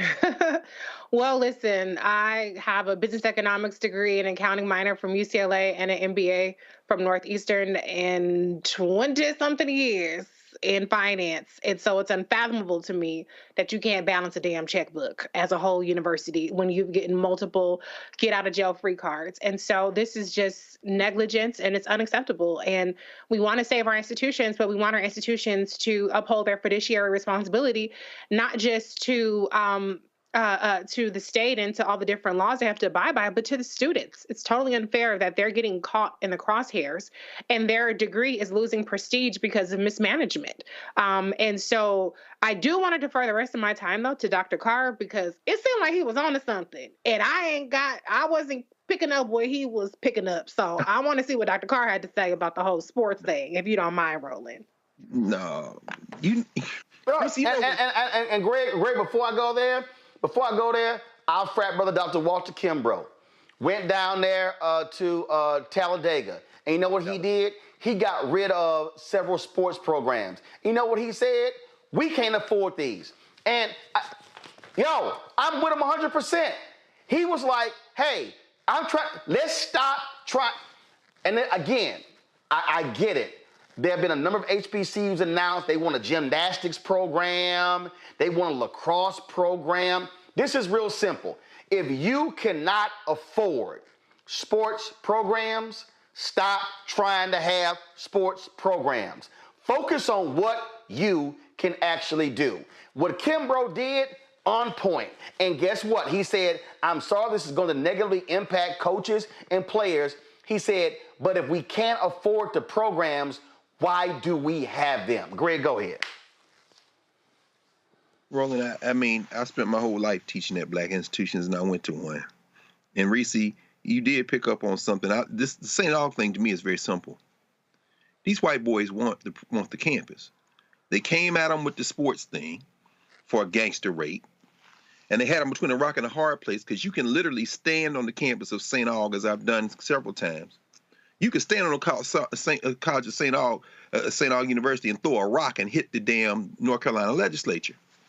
If anybody thinks these business boys ain't in bed with the government, then you're not paying attention, because they did the same thing to Shaw, which is even closer to the legislature downtown Raleigh. They want the campus. So they sent these white boys in with the gangster thing, and they was like, we'll do it because they're between a rock and a hard place. The AG says, well, we can't allow you to do that. Then they come back around with the gangster loan. That interest rate is to ensure that they default. And what they put up for collateral? The same damn campus that the white boys try to get the other way. This is all collusion. We see the same thing down there with that punk-ass Jason Mumpower, that bastard who is the comptroller in Tennessee that tried to gangster Mason, Tennessee out of their property. He the same one saying Tennessee State needs to sell his downtown campus. Why? Because you can spit from the Avon Williams campus and hit the governor's office. This is what's going on. So that's the side. But here's the dilemma for me. Walter can do that because his campus, Talladega, is in the middle of nowhere. You could do that. Michael Searle at Paul Quinn came in, no HBCU background, no HBCU experience. We're going to get out of the sports business. We're going to do this. Okay, fine. Makes perfect sense. If you're Gordon Gee, the chancellor at Vanderbilt, who decided he wanted to take intramural sports, put that as the marquee flagship thing for Vanderbilt, and they went apoplectic and stayed in the Southeastern Conference, well, you can play around with that because they got more money than God. But if you're Tennessee State, you're between a rock and a hard place. And this is where I finally want to go with this, because I just came back from Benedict. I was down there at Benedict. Rosalind Artis is president down there. I don't know President Artis, but I do know that the faculty isn't very happy at this overemphasis on, not just STEM, but like, cyber security, these kind of things. Very important, but at the expense of the humanities. Here's the dilemma. Our HBCUs are at the same place they were when Booker Washington said, leave all them books alone and let's just go get some job training. And Du Bois said, hold on, son. I know you came out of slavery, so I'll give you some leeway. But do you understand that these white people think like masters of the world? You're thinking like a damn person looking for a job. And when you have the vocational education approach, whether it's 1890 or 2025, and you're up against people who don't see themselves as anything other than your rightful master, you don't have the mentality to play their game. And so, yes, the trustees are insane. Howard's in court right now because the alumni is suing them because they got rid of the student, the trustee, and the faculty representatives of the board and claimed it was in the name of transparency. It almost sounds Trumpian when I say it, but the point is this. When you know what I'm saying? But when you approach these things without a holistic sense of being a people, then you are in an impossible situation because you're facing forces like an accreditation board. SACS is no different than Middle States, which is what Howard is under, and Morgan and all those schools in the Mid-Atlantic. SACS is that equivalent. That's Morehouse, that's Spelman, that's St. Aug, that's North Carolina Central, that's Shaw. The accreditors had them over the fire about financial issues. And Jay, you brought it up. I mean, when you start talking about faculty having the number of employees, what you're doing is a drumbeat undermining of the structural integrity of the institution because your long game is to take the institution. There is no board of trustees. I don't care if you have a board of trustees of all-time superstars. As long as Negro athletes go run for the University of Alabama instead of Tuskegee, as long as black women playing basketball for University of South Carolina, and God bless Philly's finest Dawn Staley, I got nothing but love to Dawn Staley, but as long as her girls are draining jump shots for South Carolina and not South Carolina State, as long as we don't think like a race, the destruction of HBCUs is inevitable. There's no superstar that can save it. No board, no trustees, no president, no faculty. As long as we think the white man's ice is colder, we're going to take this L. The thing for me is very simple, and that is, you're right. And I've had people hit me about Shaw, the selling of the radio station, all kinds of stuff along those lines. I mean, that's been happening for years. So if I'm going to start with the premise that I know these white folks want this, what I'm not going to do is hand them the gun and the bullets and then put my finger on the trigger. No, I'm gonna make them. I'm gonna be dodging so hard. They're gonna have to be an accurate shot. I'm not gonna be standing still 5 feet away. Right. And this is the problem that I have. You play right into their hands by not handling your business. That's right. There are examples. You said it. Sorrell at Paul Quinn. There are other examples of HBCUs that have been revived because they brought in strong leadership and they allowed them to lead. That's one of the great, and I've heard this, and I'm telling you, and I've heard this from too many places. There have been some amazing individuals that have served as presidents of HBCUs, but they have been run off because boards of trustees have thought they knew better than the person who was picked to lead.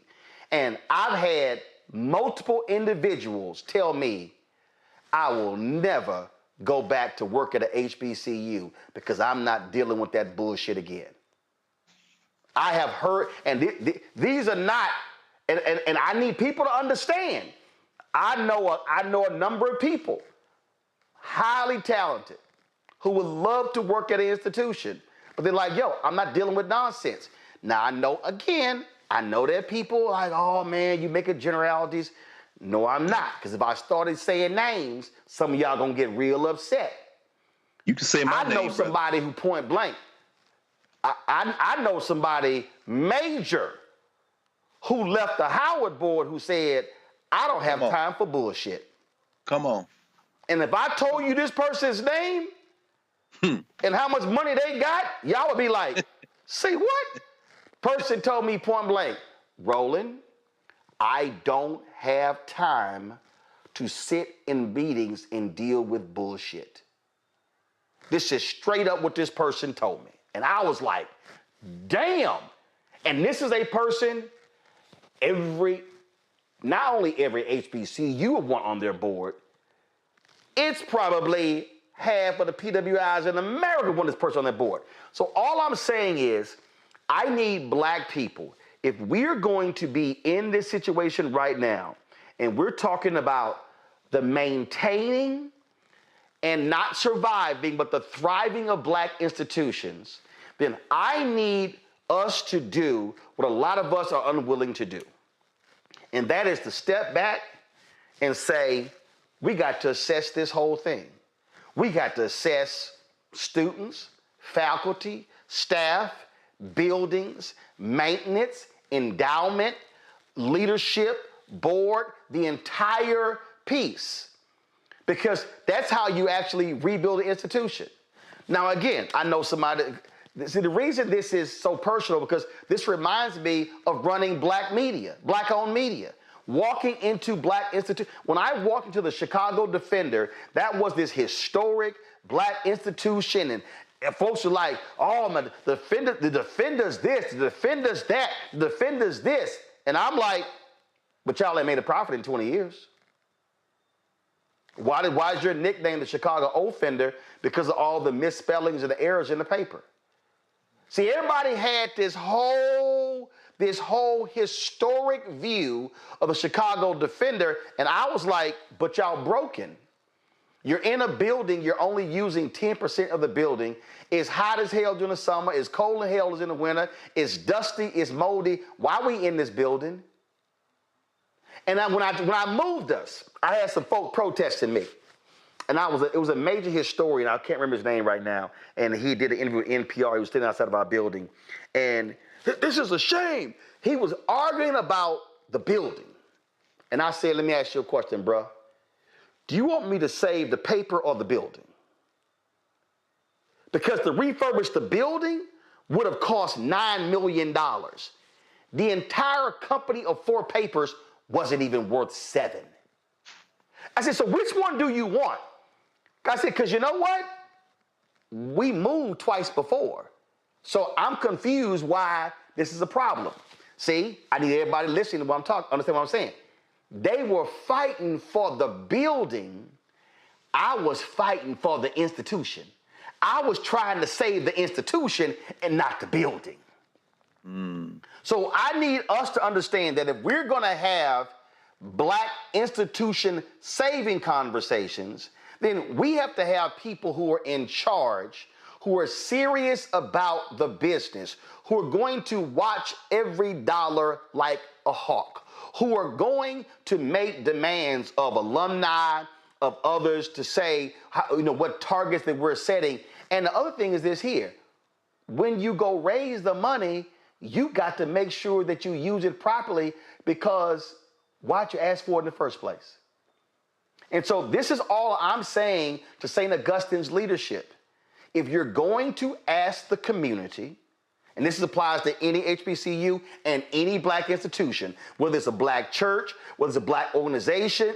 Matter of fact, I saw a video, a relative of Frederick Douglass was complaining that after the U.S. Army pulled out of this parade they have every year, he was mad because the black community didn't step up and save this annual parade. This is the first thing I said. Bro, I never even heard about y'all having a parade. I'm trying to understand why y'all never reached out to black-owned media about this whole deal. See, I need people to stop coming to black people and saying, why aren't y'all helping us and saving us, if y'all never come to black people with your plan of action as to why we should help and save you. And so I didn't mean to go on this long on this St. Augustine's issue, but this is what I'm going to need from St. Augustine's or any other black institution. If you want black people to step up and assist and support, then you better have a plan of action that we can see, that's transparent and real, and you better have people who are in charge who can execute the vision of that plan. Otherwise, handing money to you is like just simply throwing it down, throwing it into a fireplace. It's just gonna get burned. It ain't gonna benefit nobody. And that's what I don't want to see happen. And so I would hope, while St. Augustine's leadership is laying out this whole deal. I just had the same conversation, y'all, with the sister who's the chair of the Black Lives Matter board. They've cleaned their finances up, lawsuits over. I said, okay, y'all come back on. Tell me what y'all doing. I'm down with supporting black institutions, but I need black folks who run in black institutions to be clear and transparent with the public on how they're going to get the job done. That's all I'm saying. So, I know, again, that was not my intent. And if I stepped on some toes, I did it by design. If I stepped on some HBCU toes, I did it by design. And if you got a problem with what I had to say, well, handle your business. Because you notice the people who handle their business, who don't have financial problems, who don't have accreditation problems, we ain't talking about them. Just something for folks to consider. Quick break. We're going to come back, talk about this whole school choice issue. That's just insane. I support school choice. What these Republicans are doing, that ain't school choice. That's helping out rich white people. We'll explain next on Roland Martin Unfiltered on the Black Star Network. What's up, y'all? Look, Fanbase is more than a platform. It's a movement to empower creators, offering a unique opportunity for everyday people to invest in Black-owned tech, infrastructure, and help shape the future of social media. Investing in technology is essential for creating long-term wealth and influence in the digital age. The Black community must not only consume tech, we must own it. Discover how equity crowdfunding can serve as a powerful tool for funding Black businesses, allowing entrepreneurs to raise capital directly through their community through the Jobs Act.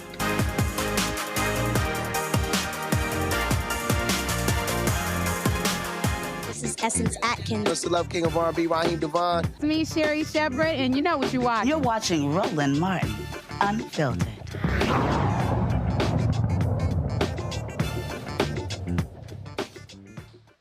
I'm an advocate for school choice. I actually created the initiative School Choice is the Black Choice. But what you're seeing take place across the country in Texas and Tennessee, other places, y'all, that ain't school choice. It's the destruction of public schools.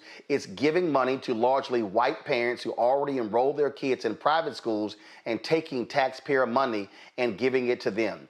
In Texas, during a House Public Education Committee meeting, Republican Representative Charles Cunningham discussed how, y'all, listen to this, and this dude black, he discussed how the 1957 school integration decision was fundamentally about school choice. Y'all, this Negro literally said this. Listen. We all know what 1957 was all about. 1957 was about school choice. The court got it wrong with integration. And I'm just speaking only on my opinion. The same group that's was fighting it then is the same group that's fighting it now. It hasn't changed. And so this is about choice, parental rights. The child belongs to the parent. That's who the child belongs to. And I think our counterpart here has already said that. We can all agree to that. But it's where we're trying to go and where we're trying to get there. I raised 4 kids, 9 grandkids. Gave them both the balance of both worlds. Some went to private, some went to public. I went to a private school, I went to a private college. So the blend is good. We just need to make sure that we get it right. And so I'll turn it back over to you, Mr. Chairman.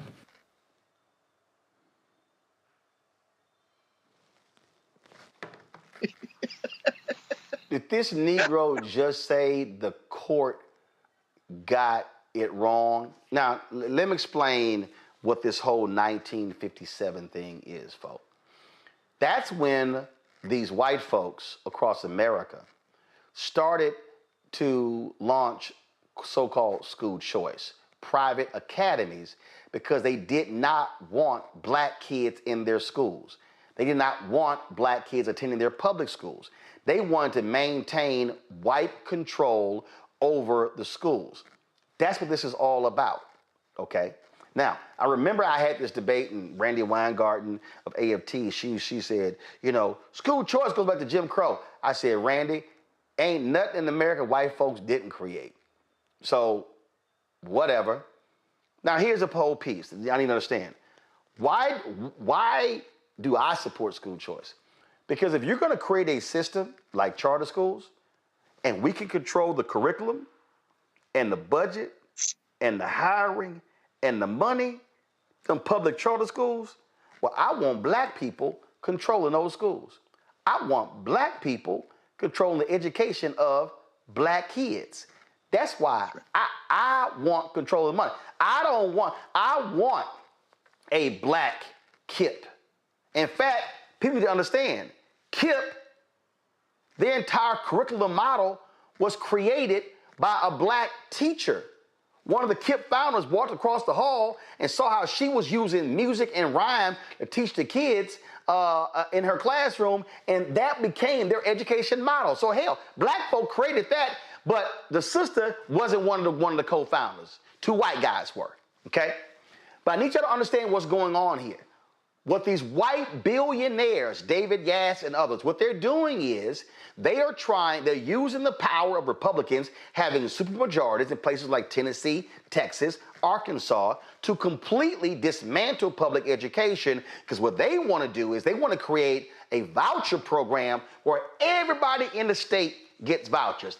Here's the problem with that. If you go back and look at my interview with James Tallarico in Texas, you will see it. 5.5 million kids in school in Texas. You don't even have enough seats in private schools for all of those. So who's actually going to benefit? So sure, you're going to give these parents these vouchers, but who do y'all think? And the vouchers don't even cover the full private school tuition. So where in the hell are they going to go to school? It's a scam. It's a sham. That's exactly what it is. Here's Congresswoman Summer Lee talking about this in Congress. Ms. Lee from Pennsylvania. Thank you, Mr. Chair. Public education is important to me, right? I am a product of public education from pre-K through college, including programs like Head Start. When I listen to our colleagues on the other side, I'm always baffled by the conversation, because I feel like sometimes it maybe intentionally misses the points. We've talked, and we will continue to talk about good public schools or passing public schools versus failing public schools, instead of talking about failing public policy, failing funding schemes, failing bureaucracy. We know that we have a system of inequitably funded schools in this country where the quality of your education can largely be determined by your zip code or your family's wealth. In my home Commonwealth of Pennsylvania, our funding scheme was so inequitable that the court said we needed to go back to the drawing board. Republicans would love to believe that the solution is dismantling the Department of Education to give us local choice. But what they're actually giving us is the responsibility of subsidizing education to localities where people will pay higher property taxes to fund the discrimination of children. The burden of the federal government divesting from public education will be shouldered by first-time home buyers, for instance, in Pittsburgh, where homeownership is already becoming unsustainable, or by seniors in my home school district of Woodland Hills, those neighborhoods who are already strained and facing the loss of their Social Security benefits. These additional tax dollars will help charter and private schools hand-select students that will improve schools' outcomes while maximizing schools' bottom line.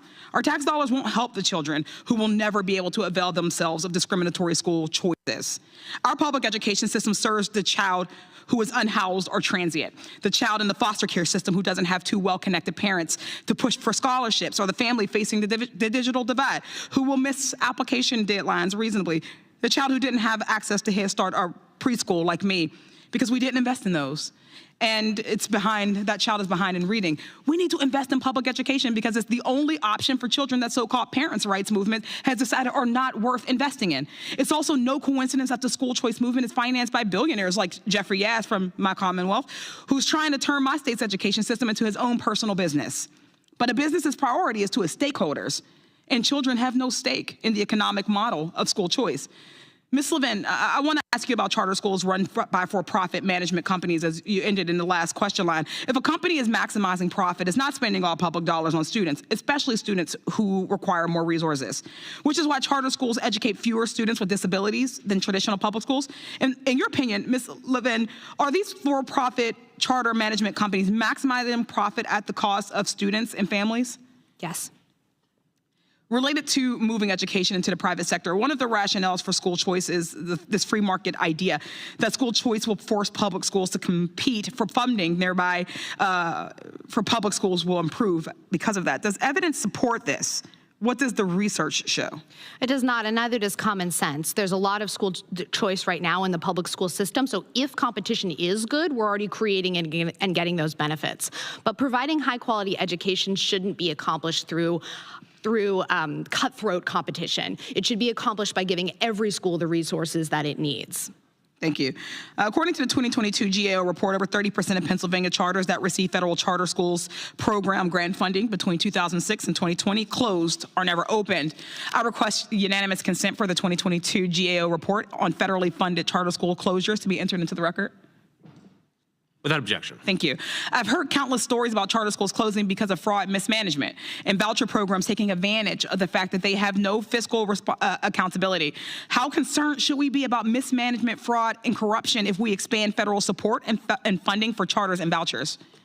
We should be very concerned. You're right that there are numerous reports throughout the country of both charter and voucher schools engaging in fraud, waste, and abuse of public dollars. It's unconscionable to send billions more in a federal voucher program to schools that have almost no accountability or transparency requirements.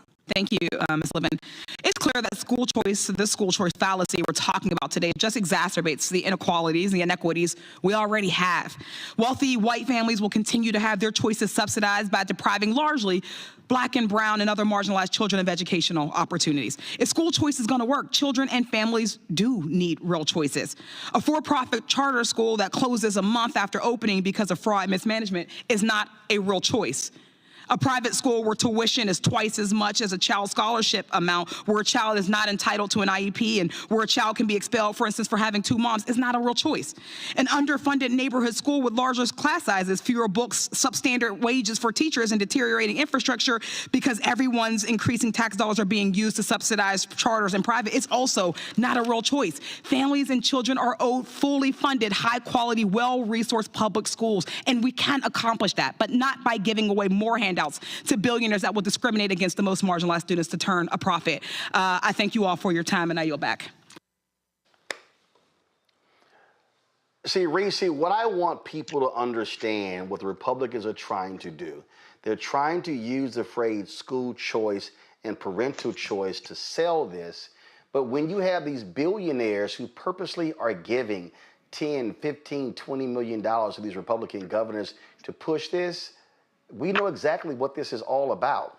It has nothing to do with outcomes. I stood in front of a group in Washington, D.C. more than 2 decades ago, and I said, so y'all support vouchers. I said, okay, if you truly support vouchers, then you should only support vouchers for students who attend schools in the bottom 10%. I said, why don't you start there? I said, but when you start trying to push vouchers for all parents, I said, we know what that's all about. That's about white suburban parents being able to get those tax dollars to send their kids to private schools so they don't have to keep forking over all the money themselves. And the room went real quiet. And I said, and if you don't support what I said first, that tells me you actually don't support vouchers for real. You're actually full of shit. Right. What we're seeing is wealth redistribution and a caste system in our education system. That's what dismantling the Department of Education is for. That's where these Republican governors are bought and paid for by these so-called school choice, these charter schools. That's all this is about. This country has not shown that it is interested in equally and equitably educating its students. And we for damn sure are not heading down that path with Republicans in office holding the trifecta of control of the government. And so the gaslighting is not going to work. And pretty soon they're not even going to feel the need to gaslight. They're just going to straight up say it, and it's going to be deal with it. Bobby, who's going to check me, boo? See, the thing here, Jade, is folk got to recognize, in fact, what's happening is I'm actually going to be in Austin, the state capitol, on Wednesday. I'm being honored by the Texas Legislative Black Caucus as an outstanding Texan. And I hit Representative Tellerico, said, hey, I'll be more than happy to do something, hold a news conference, whatever. I said to speak out against this because we know what this is. We know what this scam is. And these folks actually don't care about educational outcomes. They don't care about it because the numbers are the numbers. You literally have finite number of private schools in the entire state. You have huge areas, inner city and rural, where there are no private schools, okay? And so all of a sudden, you're gonna completely create a massive statewide voucher program in Texas for every public school student when a very small percentage can go to the private schools. So are you serious? No, we know what this is. This is about white suburban parents. And it's also about the right who want to decimate teachers' unions because they support Democrats. We know what this is. And so my whole deal is just be upfront and say it. Stop trying to sell this as, oh, this is going to be great for parental choice. And Roland, you're right, because there's no parents or students at the table, right? This is for the need, like you said, we already know what this is for. And this is for the bureaucrats to continue to try to hold on to the power, every sense of the power that they have and that they've always had. And like you said, the same ones who can afford to send their kids to private school. Also, I am so sick of this administration weaponizing education and treating education like a business, right? Instead of like a service that it really is. They're treating it like an option instead of it's a necessity. And what it's doing is these draconian efforts, they're really punishing. And not only are they punishing, they're dehumanizing the students, particularly the students who really need it and were from marginalized communities and who really kind of don't stand a chance generationally. And just like the Congresswoman said, I always say that kids should not be punished because of their socioeconomic background or their zip code. And that's exactly what is happening here. And if you're talking, and with their zip codes and the socioeconomic background, a lot of that we know in our communities can be generational, right? So what does that look like in the future? What does that look like after they graduate high school? Does that look like going on to college, right? What does that look like for our community in the future? It doesn't look like they're not even considering the well-being of our students in the future because it's not about us, as we know, right? And most passionately to me, the IEP programs, that's something with the students with disability that is very, as a person who has a disability myself that was accommodated while I was in school, in public school, that's something that I know is essential to any future, any successful or any hint of successful future with public school students. So that is something that's near and dear to me, which I know that administration does not care about. Mm-hmm. See, Greg, the thing here that, whenever I hear these people start talking about education, I mean, you see it right now with what's happened to DOE. Let's send the money to the states. First of all, 90% of school funding in America comes from local and state dollars. Okay? It ain't coming from the federal government. 90%. So when I hear those Republicans say, well, I mean, look at these outcomes, look at these math and reading scores. So get rid of the Department of Education. The Department of Education federally is not responsible for math and reading scores. That's the states. And the fact of the matter is, when you look at some of the worst places in America when it comes to education, a lot of them are in southern states, red states. But it's amazing how they seem to forget that. But the next thing is, when you start talking about educating kids, it goes beyond just, you're talking about buildings, facilities. You're talking about kids who go to school hungry every single day. You talk about kids when it comes to health care. So the issue of education in America is not solely a school issue. The issue of education in America, it is a neighborhood issue, an economic issue, a parental issue. It is a widespread issue. And it's not even just solely a funding issue. It's a lot of things that actually go into it. But the reality is the same people who all of a sudden now want to yell school choice are the same folks who never truly wanted to invest in non-white public schools. Yes, that's right. These are the same people who, if we were back in the days of captivity, would be the plantation owners. They want their people controlled. And you're absolutely right. I mean, and I love the way that we opened with the EPA. It's the same playbook. You read Project 2025 for the Department of Education. What they don't like about the Department of Education is regulation and oversight. Regulation, meaning you get to manage these dollars, these federal loan dollars and all that stuff, and oversight, K-12, part of that is data collection. So just like we were hearing earlier, you want to get rid of any oversight capacity so you can smash the numbers and make anything make whatever sense you need to make it make sense. And you want to steal all the public dollars.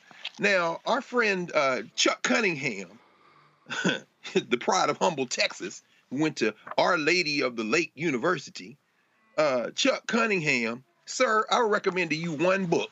Here it is right here. The Privateers, how billionaires created a culture war and sold school vouchers. This just came out, Josh Cowan. But then again, I wouldn't recommend this to you because you already know. Because you're owned by the billionaires. Either that or you're stupid as hell and you wasted all your mom and daddy money to go to that school. Well, he was in the military, actually, so he probably wanted the GI Bill. Imagine that as they're eviscerating veterans in this country. What an embarrassment to the race you are, sir. But when you start looking at these companies, the Cato Institute, the think tank, was formerly the Charles Koch Foundation. The Milton and Rose Friedman Foundation, which is now Choice. The American Federation for Children. When you look at these foundations, you know what they are? They are think tanks designed for one purpose and one purpose only: to move public dollars to private schools. That's it. Now, here's the thing, and you've already laid this out, so we won't rehearse this again, Roland, but what you're raising is very important because education systems in a society are to bring into adulthood and to the responsibilities for continuing society young people. The reason that the American education system has never been uniform is because there are too many people here who people don't want to educate. It is the racism that's going to kill the American education system, just like it's going to be the racism that kills everything else. You said it absolutely right. This is the same rotten sickness that affects everything. And when you see this fight, and you know, Roland, you know, school choice, I am for, like Du Bois said. Du Bois said, I'm not for segregated education. I'm not for integrated education. I'm for education for Black people by any means necessary. I saw this play out. The Council for Independent Black Institutions, the African-centered schools, some of which you know. You were in Chicago. You know Baba Haki and Mama Safisha Mahabudi and the African-centered schools there in Chicago. Roots Public Charter School here in D.C. Sankofa Freedom Academy, the K-12 Freedom School that I was one of the people who helped write the proposal to get it in Philadelphia. We took the charter school dollars because of exactly what you said. If we can get public dollars to control our curriculum, hire our teachers, then we want our money back to do exactly that. That has been the core, and I saw the debate in CB, the Council of Black Institution, in the 90s, when some folk were like, yeah, that's not how this is going to work. Finally, this is what it comes down to at the end of the day. Whether it be the 1990s in Milwaukee, which meant ultimately Wisconsin, where you had an old school Black nationalist, Owuku Sadaki, his European name is Howard Fuller, with charter schools there in Milwaukee, whether you saw in the 2000s with Betsy DeVos being slapped back with the voucher referendum in Michigan, only to reappear in the Trump administration to push that shit at the level of the federal government, whether it be in the 05s and 06 when Indiana went public charter and voucher and got their money on that, got their hands on that. Mitch Daniels, remember, the governor of Indiana, or whether it be in 2022 when Moms for Effing Liberty, these fascists with a whole agenda, or one agenda only, to eviscerate public dollars and put them in private hands. The agenda has always been the same in this capitalist country. It's profit. And the best way to protect profit in the United States of America is to go hardcore white nationalists and get these hillbillies who would rather have their whiteness over their lives, eviscerate the things that might lift them out of poverty through education, and bleat their votes over to people who couldn't give less of a damn about them. And that's what we're seeing playing out in Texas yet again. And the last thing that they actually want to do, folks, they want to fund religious institutions, private religious institutions. That's right. That is also because they desire a conservative theocracy in America. So just understand the game that's being played. And the last point I'll make here, there was a white woman over an organization in Texas. This probably was 4 or 5 years ago. I think it was pre-COVID. And she had reached out to Dr. Steve Perry, who's doing amazing with his charter schools in Connecticut, in New York City. And so Steve was like, well, I don't know anything about Texas. He said, but you can call my man Roland. So they get me on the phone. It's a three-way.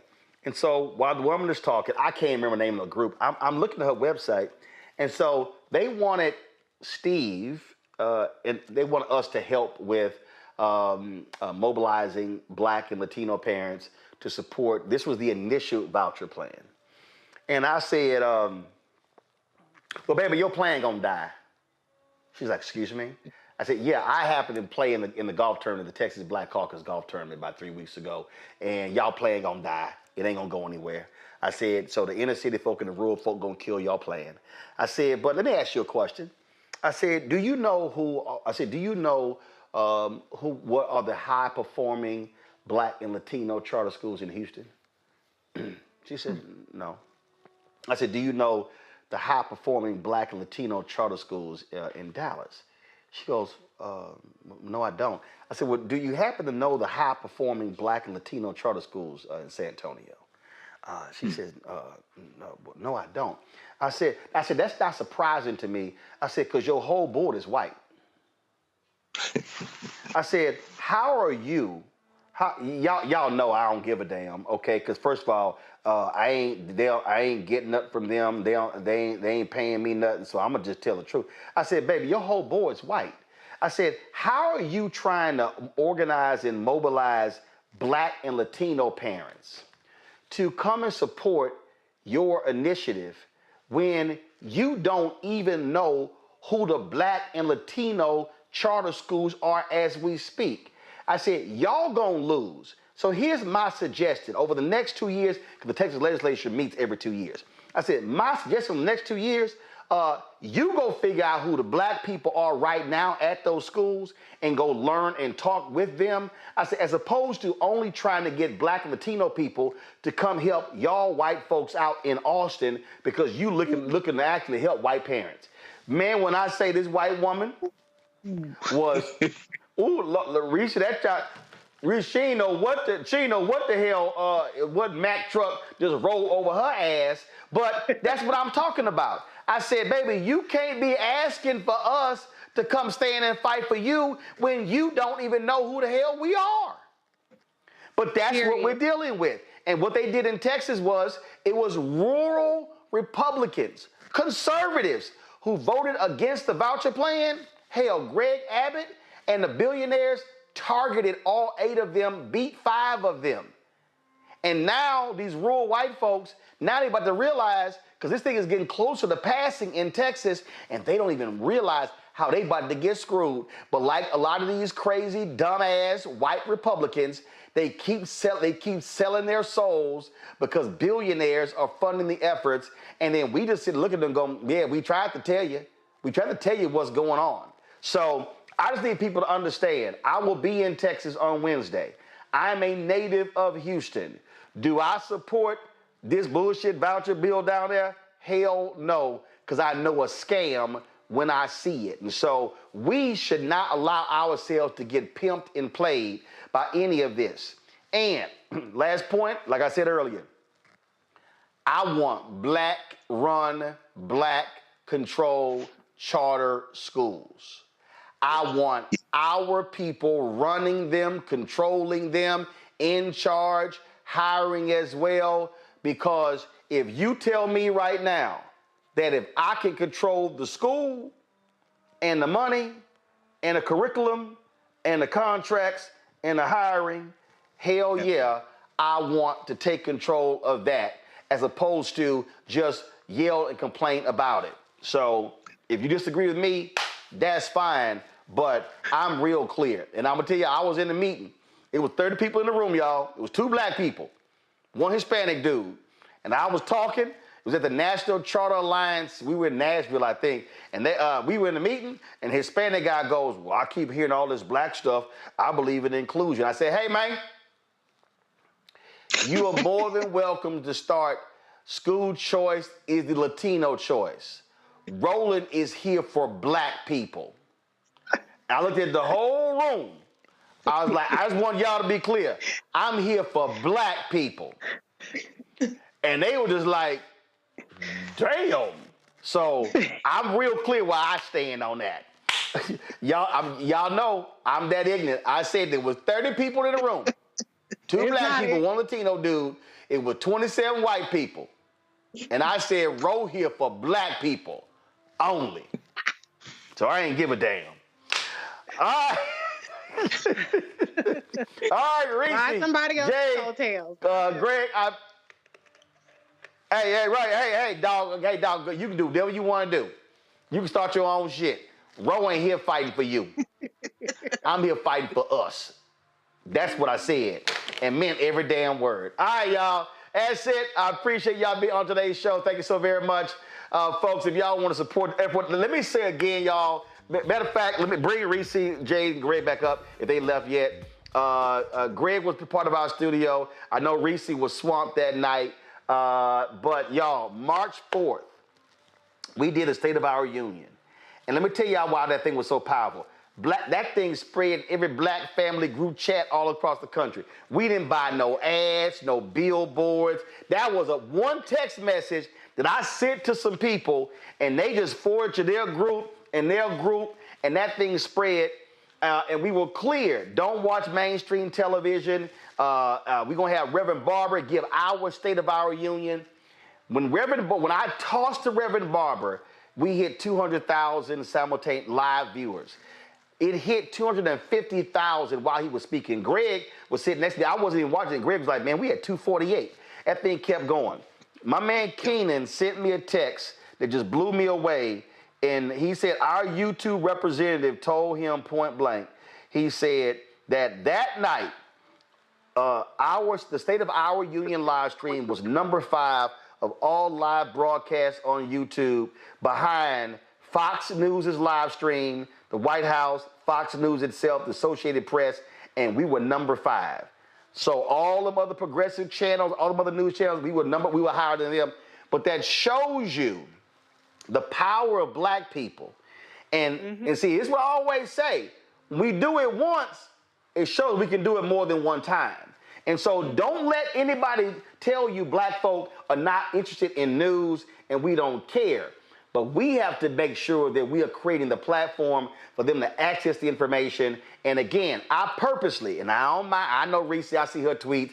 Hey, if y'all want to watch them housewives shows and Love and Hip Hop and all that, go right ahead. Even though I heard, Reese, the ratings for the Real Housewives of Atlanta were at a record low this year. Anyway. But again, you can watch all them shows you want to.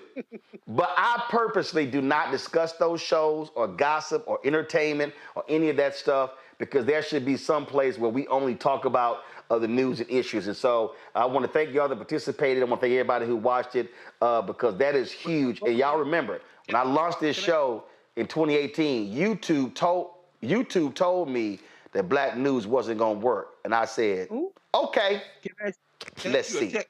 Go ahead, Greg. Bro, I don't know the answer to this, but you remember the minute you went off the air in the wee hours Wednesday morning, the number hit 1 million. So what does that does that mean that at some point, I mean, so that's called total views. That's just total views. That's just total views. Remember, at midnight, we still had 101,000 who were still watching. So the total number, so it was like 1.4 million views, but we hit simultaneous 250,000 live viewers at the moment Trump was speaking, but we were carrying Reverend William Barber. So it's how they calculate in terms of how they determine views. But people were watching us literally simultaneously. They weren't just hopping on and off. They were simultaneous and watching throughout. Okay, thank you. Right. So again, I want to thank everybody who did that. And so, panel, I appreciate it. All right, thanks a bunch. I appreciate it. Yeah. Thanks a bunch, folks. Oh, I appreciate it. Thank you so very much. Folks, if y'all want to support the work that we do here, listen, like I said, we ain't got millionaires, billionaires sending us money. Your support is critical. And so join our Bring the Funk fan club. We've had more than 35,000 people who have joined our Bring the Funk fan club since we launched. 35,000 individual donors. That's not people giving every year. But if you gave one time, you're listed on that. So you want to support us by Cash App, use the Stripe QR code. Use Stripe. This is how you access it right here. This is the QR code. Point your phone to it, and then just click Cash App Pay button to contribute. Also, you can send your check and money order, P.O. Box 57196, Washington, D.C., 20037-0196. PayPal is rmartinunfiltered. Venmo is RM Unfiltered. Zelle, Roland at RolandSMartin.com, Roland at RolandMartinUnfiltered.com. Download the Black Star Network app, Apple phone, Android phone, Apple TV, Android TV, Roku, Amazon Fire TV, Xbox One, Samsung Smart TV. You can also, of course, get our swag by going to RolandMartin.creator-spring.com. You can get your merchandise. Our shirts, FAFO 2025, Don't Blame Me, I voted for the black woman, and lots more. QR code is right there. You can also go to the website or go to blackstarnetwork.com. Be sure to get a copy of my book, White Fear, How the Browning of America is Making White Folks Lose Their Minds. Available at bookstores nationwide. Get the audio version I read on Audible. And download the app Fanbase if you want to invest. $10.4 million has been raised in the crowdfund. The goal is $17 million. Go to startengine.com/fanbase, startengine.com/fanbase for more information. Folks, that's it. I'll see you tomorrow right here on Roland Martin Unfiltered on the Black Star Network. Ho! Black Star Network is here. Oh, no punch! I'm real revolutionary right now. Thank you for being the voice of Black America. All momentum we have now, we have to keep this going. The video looks phenomenal. See, this difference between Black Star Network and Black-owned media and something like CNN. You can't be Black-owned media and be scared. It's time to be smart. Bring your eyeballs home. You dig?